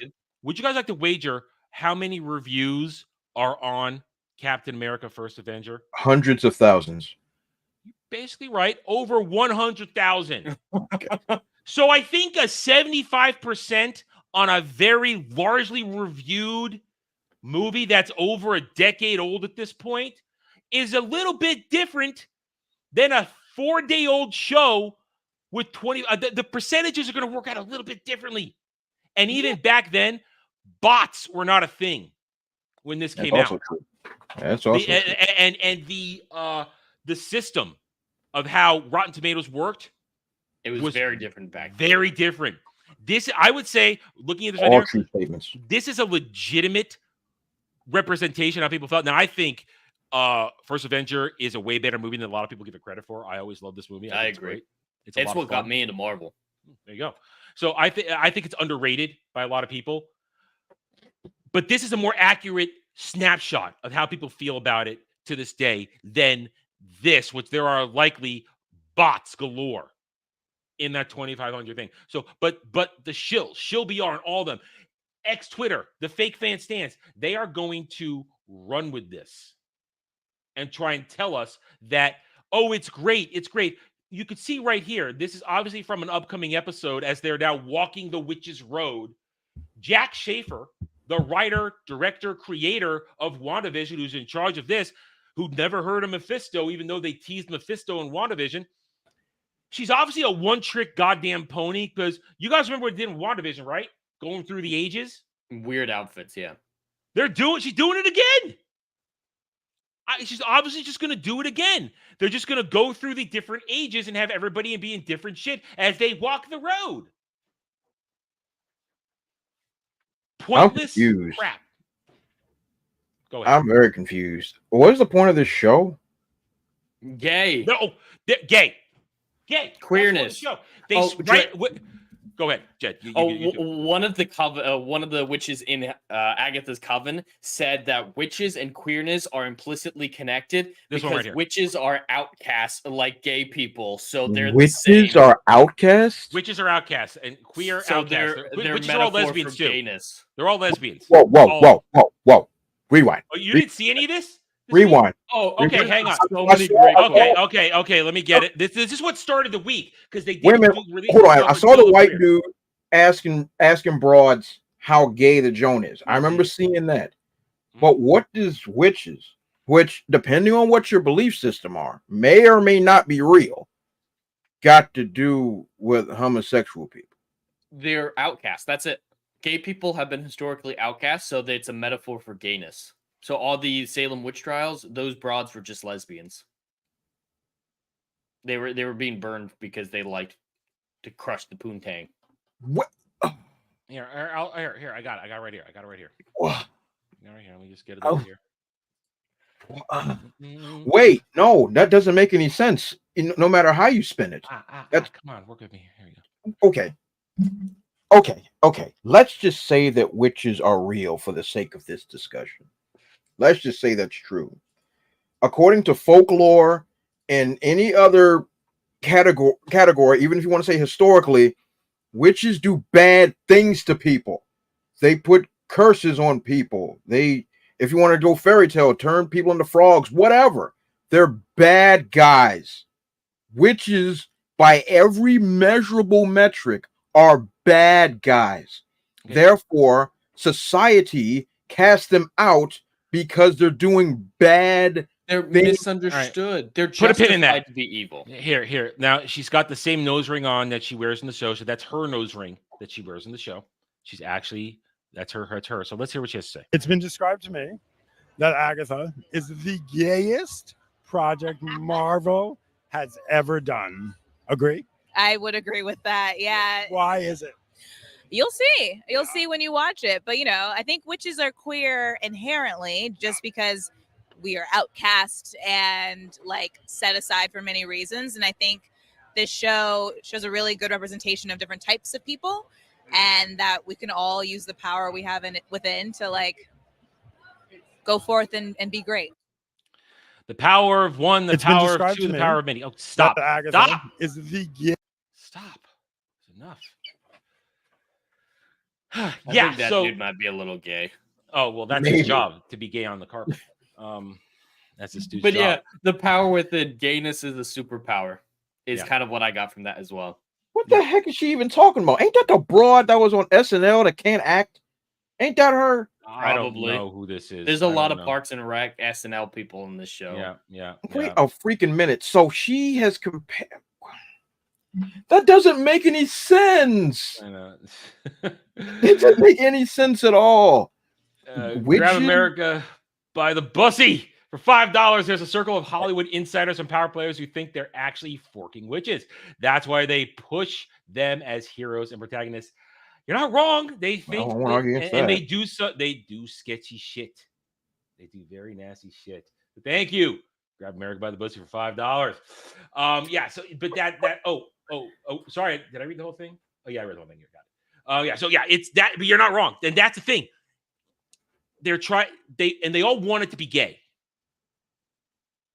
They all want it to be gay so they can attach it to. She actually said, We. She said, That's we. what she said. said it. She said, Talking about witches. Yes, she Yeah. said it. That's what she said. She said we. Yeah. Now, I understand that there are sects of people called Wiccans. I believe they're actual people that they believe in the occult and stuff like that. Whatever. I don't think that's what was being discussed here. Yeah, I no, think it's we're different. talking black magic get F by the devil. that's what I'm thinking. They're talking about hocus pocus people in real life. Yeah. That are also ostracized like the individuals of the homosexual community. Now, I'm no sociologist, but at this point, gays are the superior brand in media. Period. I don't even think that's debatable on any level. If you even say anything bad about homosexual individuals, you're going to end up in the whoosh cow. So I think this narrative of gays are outsiders, I think they need to go ahead and send that ship on down the road. Second thing, is that black broad retarded? Yes. In the show, she's she has a shop where she's selling edible candles, and you have to dip it and lick it. It's yeah. Edible candles? They're eating wax? Well, you have to light them on fire for legal reasons, and they have to have it burning. Otherwise, you have to dip it and taste good. Then it's listen. You can make the Gwyneth Paltrow jokes all you want. It's all right there. Ooh, we're not going to make it as a society. We're in trouble. Well, listen, I'm not going to make it with her because no one's going to want to. Yeah, she's not repopulating anybody. Yeah. She said that we are outsiders like homosexuals. Yes. And that's the whole point of this. This shit has infested Agatha. And to Dre, you asked a minute ago, what is the point of the show? Yeah. There is no point to the show except gay. I mean, the reason Dermy actually said, I'm sorry for all of this that I did do this week, because there is nothing to the show. It's not like with Rings of Power where we can roast it. It's not like Acolyte where I can go ham on the lore and be pissed off. There's nothing there. My reviews are 14 minutes long. You guys know if I'm doing a review, I go for at least 30 minutes. Yeah. In a long form review. I'm surprised they were that long. I did 14 minutes, and it was just me going until it was done. I stopped to make a couple of jokes here and there. Stopped to call the dude who plays Wiccan a twink a lot, and the Audrey Plaza, Catherine Hahn scenes. I've seen some clips of those. So yeah, Catherine Hahn in just a robe, naked underneath, and wrestling with Audrey Plaza. I mean, Audrey Plaza, licks her hand to heal a wound. Now, Aubrey Plaza, they have a love curse or promise that they can't, a love vow that they can't. Is that what it is? I don't know. I don't know. It feels exactly like the love vow that they did in Fantastic Beasts. I don't know if it's where that. Grindelwald and Dumbledore can't hurt each other. Is Aubrey Plaza getting naked in this? No, but she did look hot. She did look hot. Yeah. Then what's the point? Then what's the point? Let's see here we go. If you're gonna say this is gay and all about the X Division Championship, great. Go full on. Okay. Just have everybody be naked and get freaky deaky. Just put the hub in the corner and call it like it is. They're saying there's gonna be a gay explosion. It's gonna be a gay explosion by the end of this. It's gonna be a coven orgy, I think. I mean, right now, I don't know if I can do this every week because what's the point? I don't. You guys, listen. I'm gonna remind you guys. If you guys want me to keep doing with Agatha, you got to watch it. You got to hit the like button. We've got to get it up for him, guys. Come on, everyone who's watching this say video it needs like to that. go over Don't there, say it like that. and share the video. We gotta keep going. Don't they have to get it up for me? Don't say it like that. God damn it. But I think the show is a great example of it is still Disney. It's a great example of why Disney is not going away from this type of stuff with Inside Out 2 trying to downsize it. I think the true reason why that Inside Out article is out there, unless it's what Dre said, because I think that's a great theory as well for why they're saying it, is to continue this narrative that it's the audience's fault for being homophobic and whatnot, because they referenced Lightyear. They said Lightyear failed because of the lesbian kiss. So we didn't do it. Yeah. Exactly. So they're trying to blame homophobes for their movie's failure. So I think it's just a continuation of that. And this show is just, they're not going to change anything. If it fails, they'll just do the same thing. Oh, it's because of homophobes. And now they have a stronger argument for it, at least in their own minds, because they compared Lightyear to Inside Out and made it implicitly because of that, which is obviously not true. None of that is accurate. No. Once again, I always say, let's just say that what they're saying is true. Let's just say that there are a fleet of homophobes that hate gays or whatever. Where are your legions of liberal hive-minded people that you're supposed to show up and spend their money? Where are they? I'll show you. That's always my thing. I'm like, okay, let's just say it's true. All those folks aren't down. But you're supposed to say like they're the minority? And y'all are the majority. That's what they always say. Like, well, there's more of us than there are with them. All those buzzwords. Where are they? They're right Why here. do they show up and spend their money? They're right there. Oh no! There they are, right there. Oh, what was that? 3,000 in a week? They're down to a couple hundred a day. I got blocked yesterday when somebody's going, "We got to 80,000 guys," and then I did a screen cap of only 200 odd people in the day, and they blocked me. Here they are. Simple for all of them. This is it. This is all of them right now. We have reached the end of their little push for Acolyte Renew, but this is literally all of them. These are the same people who think Agatha all along is gay art. They think I think a lot of those are duplicates, though. They have talked about we need to make multiple accounts to sign this petition. That's fair. That's fair. All right, take out 5,000. At least take out 5,000 to 10,000. Yeah, it's still all of them. They're all right there. Yeah, it's the same people. Fake. Same people. Now here, let me put this to you guys. I said this at the end of my second review. Imagine this. Put on your imagination helmet. Imagine if this show took out all the gay. Okay, took it all out. Imagine if it wasn't even attached to the MCU, which means original characters. Sure. Cast 5 smoking hot chicks to be witches who have been ousted from the magical community and want to get power and revenge and walk a witch's road to get power. I'm there. That sounds right. It sounds cheap. It sounds extremely fixated on the hot chicks just doing random shit, but I'm there. Yeah, there's plenty of joints on the hub that feature that. So it's like, you know, how are they losing? See, this is the thing. If you rewind the clock 20 years, yeah, put Sydney Sweeney in her match. And Anna de Armas, who are apparently some sort of sexual three-way in an upcoming movie. So, hey, you're speaking my language. See, and that's what I'm saying. That is how you do lesbianism correctly. It's not the fact of like how is Disney this year somehow made lesbianism not hot? I know, it's the wildest thing I have ever seen in my life. Growing up, like all these movies, like, oh, these two girls when you kiss, they're gonna be hot. Like all that stuff used to be like, oh, yo, you know, Elizabeth Hurley's gonna get butt naked in this. Oh, really? She is? Oh, like all that stuff used to be a thing. Now it's like 43 minutes. 1 hour and 43 minutes. Let's go to the reel. and I'm just sitting there, and I'm like, and now that like what was that? Acolyte should have been a smashing success if this was 20 years ago. Like, guys, there's gonna be a bunch of lesbian space witches, and they're gonna be getting it on. And I'm like, all right, cool. Here's my ticket, and everybody will win. But now it's there's gonna be lesbians, space witches, there's gonna be accident and clear. It's over. Hussein makes a point. I watched Charmed so long Charmed. because they were hot. They were hot. That's what I was thinking of. They were Thank you. hot. They were Thank hot. you, That's why I Hussein. stuck with it so long. They were hot. Thank you. My brain was trying to get there. Thank you, Hussein. The story fell Sell apart. a lot. Sex sells. Story fell apart, but damn, those girls were hot, and they brought in other hot people too.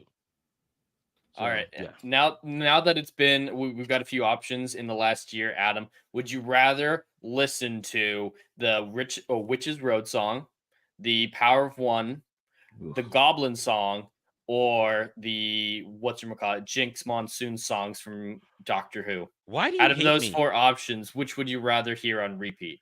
Honestly, I'd go with the Witch's Road song. I'm with you.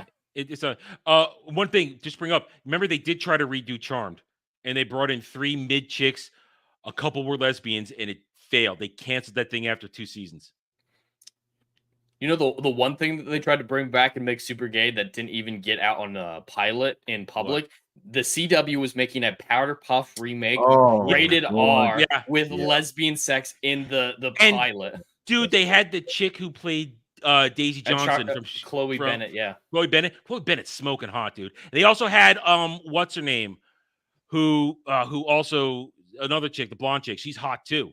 Yeah, they were hot chicks, but yeah, Powder Puff Girl is not something that you should be doing that with. That is a kid's property. That's inappropriate. If you do that with Charlie's Angels with those 3, I'm apparently here for it. Okay. I remember from when the Powerpuff Girls live action was going, when they were doing it, they said when it was all said and done, they were leaking information. Apparently, at one point, Blossom, Chloe Bennett was supposed to walk in on the chick playing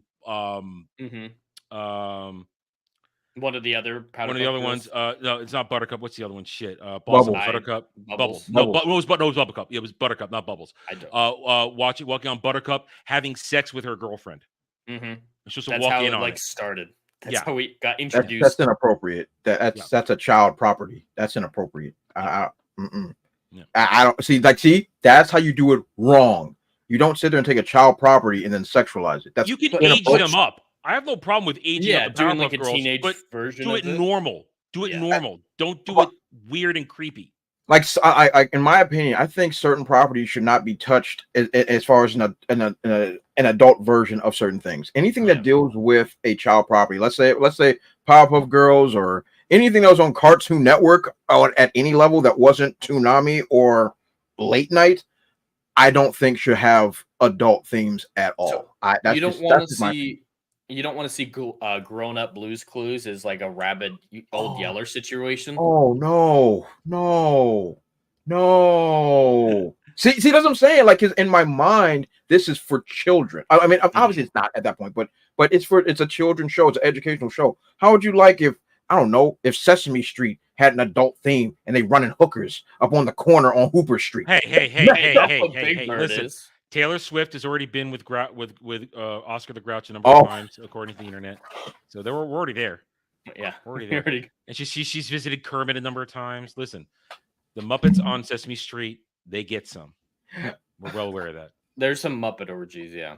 Oh, that I'm certain. But that's I don't think that's okay. I just don't like the idea of taking a child's property and then making it adult, and not in a tasteful way. It's not like them growing up and having. I can understand your point. I can understand. You know yeah. I think there are some exceptions if it's clearly a parody. Like I didn't watch the horror Winnie the Pooh movie. I didn't watch that, but I don't have any problem with that existing because I think it's kind of funny the premise of it. But yeah, if you're just not doing it for parody, it's an earnest remake like the Powderpuff Girls, and it's just entirely inappropriate. Yeah. I don't want to see Smurf orgies. No. Hey, listen, there's only one. There's only Smurfette. Sassette's too young. There's only Smurfette. I love the original cartoon. I don't care for the movies though. The live action CGI movies. Yeah, with Neil Patrick Harris. They're dog shit. They're dog shit. No, yeah, they're dog shit. All those don't deserve to be remade like that. Yeah. I don't like that. Oh, Charlie's Angels with lesbian sex, I think everyone would be okay with. I think that's the perfect example. They tried that and it failed. Remember Elizabeth Banks, Charlie's Angels. They didn't do a good job. Oh, yeah. That's not the same. But where's Lucy Liu? Let's get Lucy Liu back. Oh, that one. Well, they were all straight in that one. They were Yeah. all straight. They were hot. Yes, they were. Yeah, they were hot. Yes. So yeah, bring them back. I don't care how old they are. I'll pay money. I don't care. I'm in. And what was that? So, but here's the thing: we just laid it out. There's a way to do this and a way not to. And Agatha is so worthless that there's not even anything to make fun of. I mean, if you guys don't keep on me with it, I may check in at the end just to see how gay it got and do a video. Because that'll be worth it to see how gay it got at the very end. You're gonna have to marathon the rest of the show in a week. I can double time that. I can 2x speed that. I only don't 2x speed when I'm reviewing something. If I'm not gonna actually review it, I'll 2x speed that shit and get through it. But so this wokeism that we started the show with, and we're ending it here, and we showed you how you can do these concepts that they claim they have that they're making it so people can see themselves in. They're a way to do it, and we're okay with it. And it's not about we hate lesbians. In fact, there is a pretty healthy amount of evidence that men will watch certain types of lesbian interactions if they're hot. We're just going to. It's because you're packing with agenda, and you're telling us that the world is gay and everything is gay. There's nothing entertaining about having your bullshit thrown in our face. And that's why this shit's failing. That's why do not believe what Shill BR is going to tell you. I'm sorry, Shill Rant is going to tell you that. Don't believe what these weirdos on X Twitter are going to tell you. This shit's failing. Listen, if Agatha was going to do so well, how come they've already said it's only a one-season event? You know why? Because they don't want another Acolyte situation to happen where they sat on it and we're just going to let it ride out, but then somebody opened their mouth and here we are. All the weirdos think they have a voice when in fact they do not, because they do not show up. I cannot wait to get those Agatha numbers in 2 months. We're still waiting for Rings of Power numbers, but in, I guess, late October, we'll get the Agatha numbers. Because the first numbers will be coming out right as the finale happens on Halloween, apparently. So and again, that first week we'll have warp numbers because the two episode premiere. Warp numbers too. And did you hear that on Halloween there's a Velma special being dropped? Mm-hmm. I just saw the images where she's still a ghost. Looks like I got some suffering. Because even though I did an entire single video on the whole Velma season 2, I'll do it. I've been doing it. And here's the thing about Vision Quest, which is supposed to be the end of all this. Vision Quest may be an anomaly because of Terry Metalis, who's in charge of it. Terry Metalis, he's quality. He actually cares about the stuff he works on, and he cares about the production value and getting the right actors in there. Why do you think they went back and got James Spader to be a part of it? I still don't have hope that I don't have he's hope. allowed to do what he would want to do. Yeah, but because the last he is good at working within strict parameters. Yeah, I mean, if you haven't seen it, 12 Monkeys is fantastic. 12 Monkeys is great. And when it came to Picard season 3, he worked within the budget, but also Picard season 3, that was absentee stuff. Nobody was watching him. So he was really left alone. This is Disney MCU. This is different. There's a lot of eyes on him. So will he have the freedom to actually put something out to win people back, so to speak? I don't have I have no faith in it. I'm not even going to watch it. I don't care. MCU is done. We will roast box office. We will roast stories that come out of it. But I'm not reviewing this stuff. This was a one-off because of the deal I made with Dermy for Ballbusters. The deal I brokered for Ballbusters, and then we turned out that Dermy wasn't going to keep his end up until the last 48 hours when he said, "Okay, I'll watch it." So there is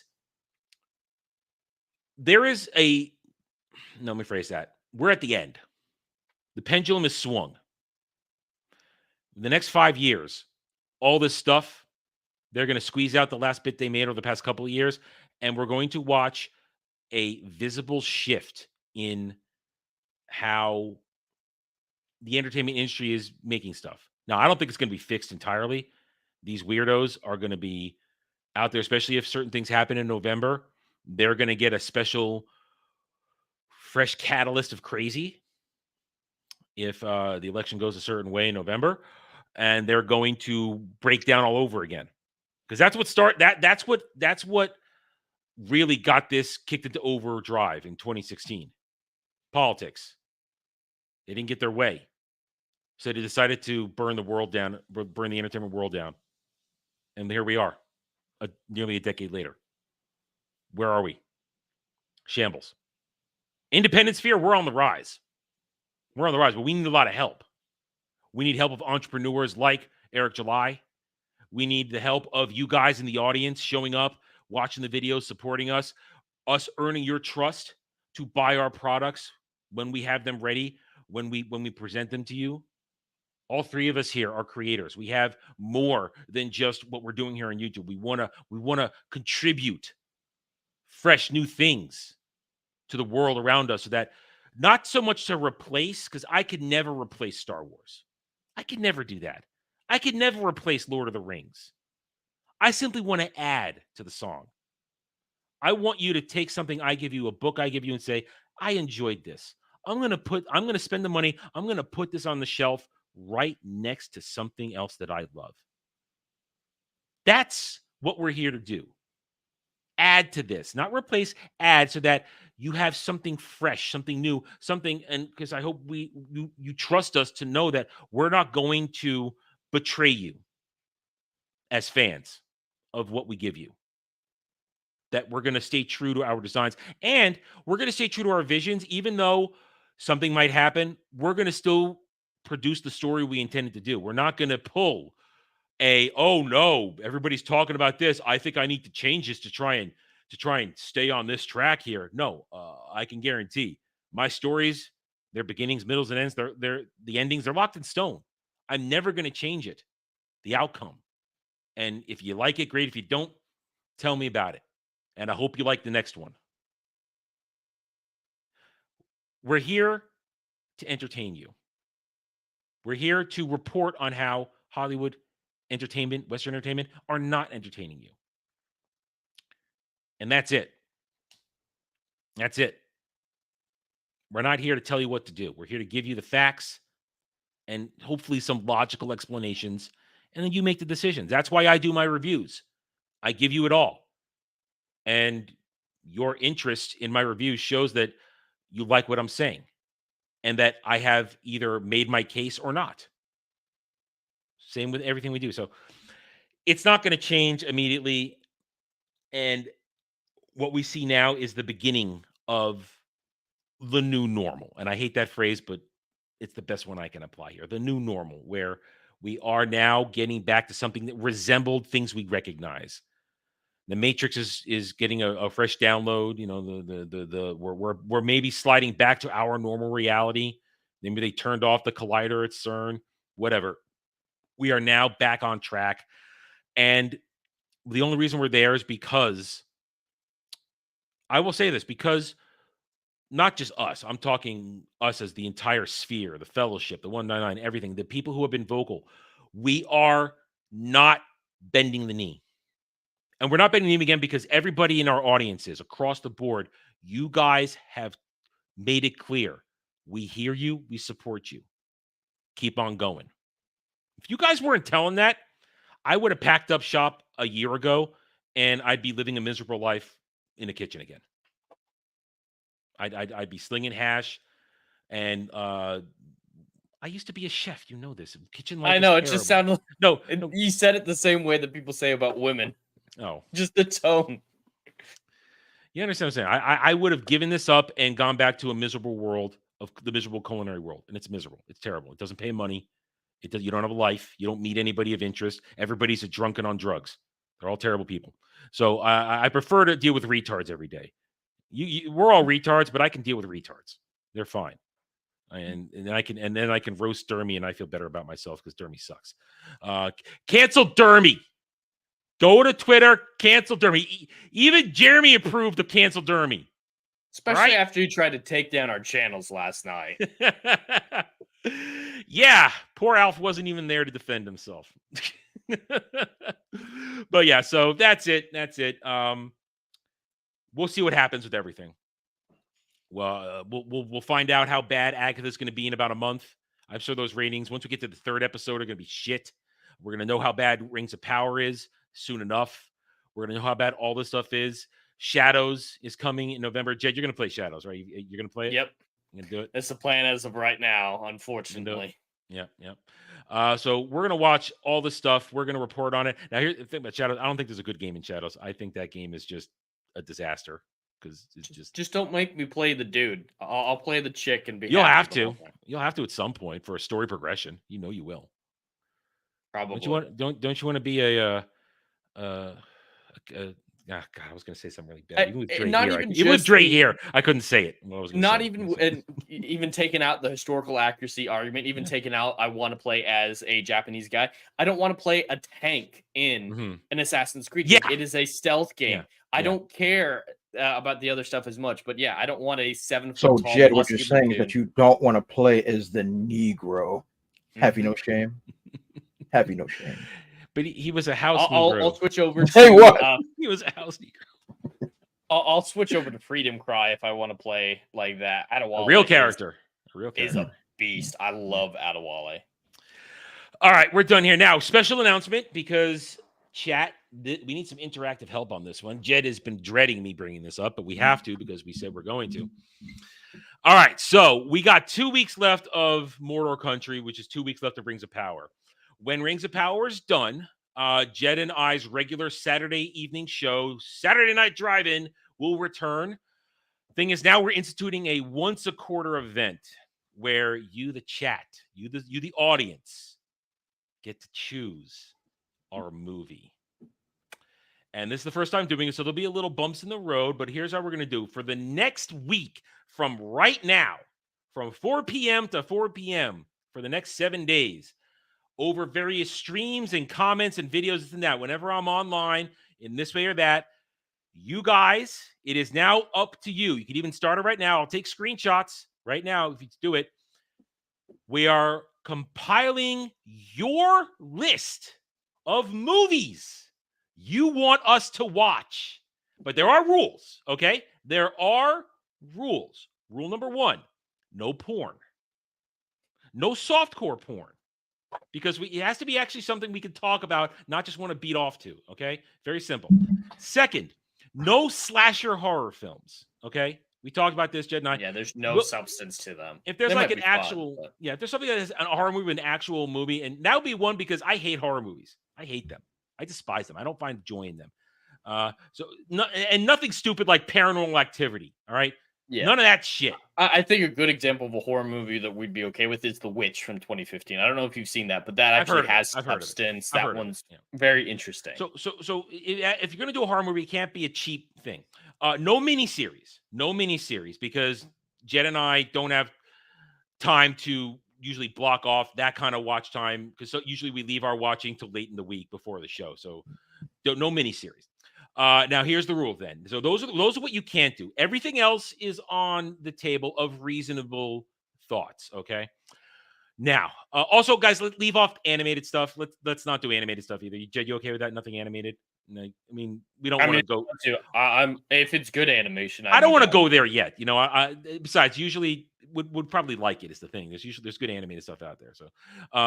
So let's lay off animated stuff this time around, because we need to think about what qualifies as an animated movie or from when and where. So, like no anime, because that's what Anime Odyssey's for. All right, so here are the rules. So if you guys are going to give a suggestion, you get one. You do not get to give multiple. I want to see these. No, you get one. The first one I see from you is the one I take from you, and I put it on the list. Okay, I'm going to compile the list for the next week. And then at the end of next week, when we reach the 4 o'clock time, or whenever we close out next week's roundtable, I will then give the list to a couple of third-party individuals that are not Jed or me. I'm going to give it to them. They will take what they consider probably the 5 worst. That's what's going to happen. And then they will give it back to me within probably a couple of days.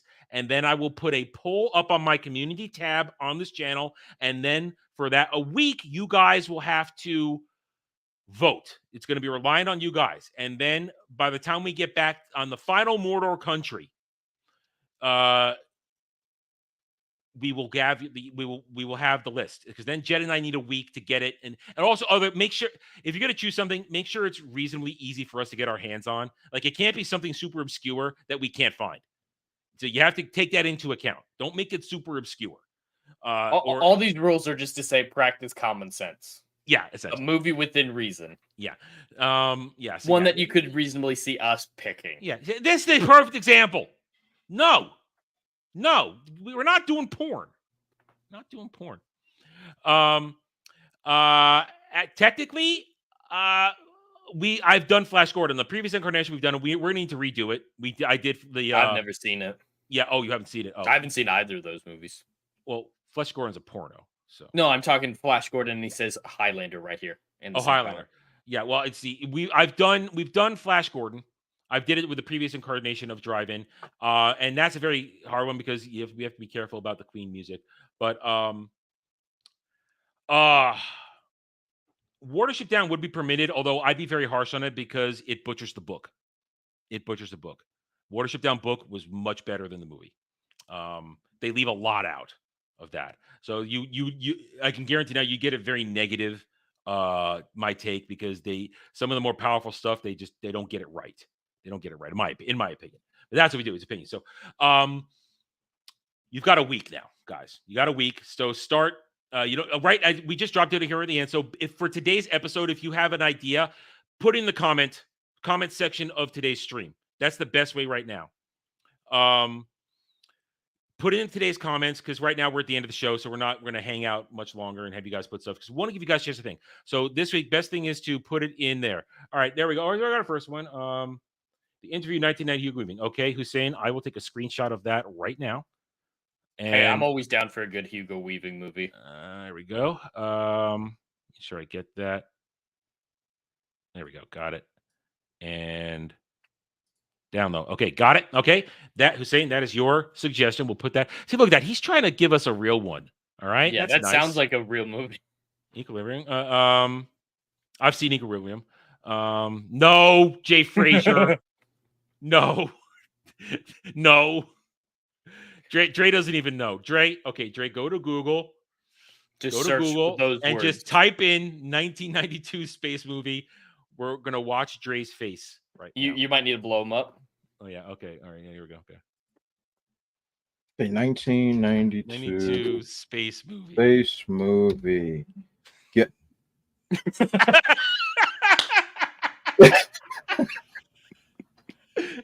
And there you go. Yo, this is real. Yeah, that is real. Okay, joke that yours. You want Equilibrium? I've seen Equilibrium. That's a legitimate one. Okay, let me get that one here. Okay. All right, there we go. Equilibrium would be an interesting choice. Jed, have you seen Equilibrium? I have not. I don't believe so. With what's his name? Jeremy's favorite actor. Shit. Matt.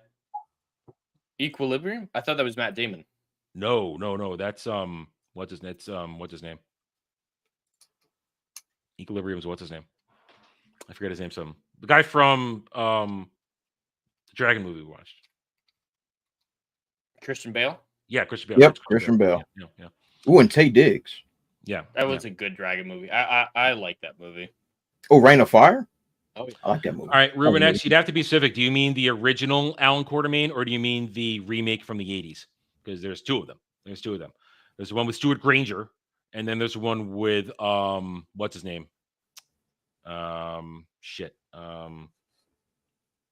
Yeah, if there's multiple versions, maybe add the year. You got to put the year. The version you guys would want. I like them both. And if there's different cuts, I think we're open to different cuts. Like if it's a cut, if you're giving us something, we're going to assume director's cut. If you're giving us something, we're always going to assume the definitive edition, whatever is considered widely considered the best one.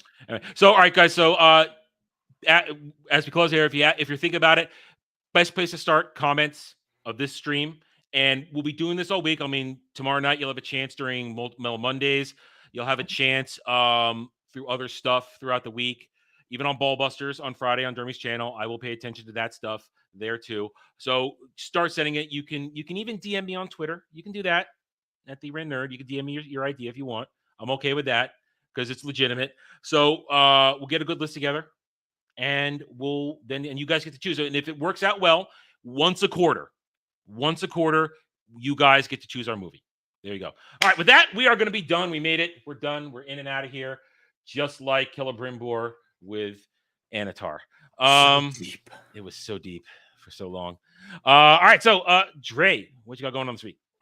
I'm still wrapping my head around deep and long. Those are actual word for word quotes from Rings of Power. Yeah. Oh, hang on. You know what? Let me switch brands real quick. Oh, no. Yeah, you have to see it. Here it is. Or you were going so deep into it. Coming out again has become an incredible burden. So deep. I imagine at times you must be tempted simply to stay there a while. Yep. Was anyway, golly, that's actual dialogue. All right, so Ruben X, is that your one? You want the 1980s version, King Solomon's Mine? That's one you want? Let me know. Before I was doing outro, so let me know. All right, so Dre, with your mind cleared, what you got this week? Yeah. So tomorrow, 12 p.m. Eastern Standard Time on the Brule Playing Comics YouTube channel. Got another great independent creator. My good friend Brandon Starocki, the creator of the comic series Avalon, is coming back to the show and share all the great stuff he's doing for issue number 6. So definitely check that out. And whatever's popping off throughout the week, I will be dropping whatever news comes. And of course, on my gaming channel on Thursday at 12 p.m. Eastern Standard Time, we have a new Pokemon battle that I played and that I actually had fun with. And so that one will be going up at 12 p.m. Eastern Standard Time on the Brute Plays channel. So any other updates, any news will be on my X Twitter at TheBrute00. So definitely follow me there and subscribe to the channels. Okay, Jet. Well, you can all find me on YouTube and Kick at Hollywood Scholar. We'll be on both this channel and mine this Saturday, 8:30 p.m. for Mordor Country, but Adam can get more into that. And I'm just writing right now. That's why I haven't been making a whole lot of videos. I have a lot of writing irons in the fire right now, a lot. And I hope to announce some of them soon with some really cool collaborations with other people in the community. But a lot of that's out of my hands. So you'll see why I've been AFK for so long with my channel very soon, I hope. All right. As for me, tonight over on Renaissance Third Arcade, link in the description below, we'll be playing more Dragon Age Inquisition. Expect that in probably the next 2 or 3 hours. Look for that. Then tomorrow is Monday, Mellow Mondays, 10:30 p.m. Eastern, where we will chill out, have a good time, just relax, try and nerd out, try and forget shit. There'll probably be a little more Dragon Age gnashing of teeth, because I got to give Samuel and Devil a chance to, air their issues with it. Then rest of the week, Thursday, Rings of Power, penultimate episode. I'll be doing that review out. We'll see what else happens throughout the week. We don't know. The internet will provide. 11 p.m. Eastern, Ballbusters over on Dermy Wormy's channel. That's Sinking Ship. I have no idea who the guests are this week, so we shall see. And then, of course, next Saturday, 8:30 p.m. Eastern, this is Mordor Country, where we will discuss Rings of Power Season 2, Episode 7, where we feel like it's not going to be that long. We'll see. We say that, but then who knows? We might get ruined. Then we'll be right back here, 2 p.m. Eastern, next Sunday for another round table where we will give you our unique takes on everything. So thank you, everybody. And yes, Ruben X, I see you right there. That is your choice. I will put it down as well. Thank you one and all for being here. We appreciate your support. Without you, as I said earlier, we don't get to do any of this. So your support is great. Hit those like buttons. Subscribe to the channels. Links are all in the description below. And we will see you next week. Until then, take it easy.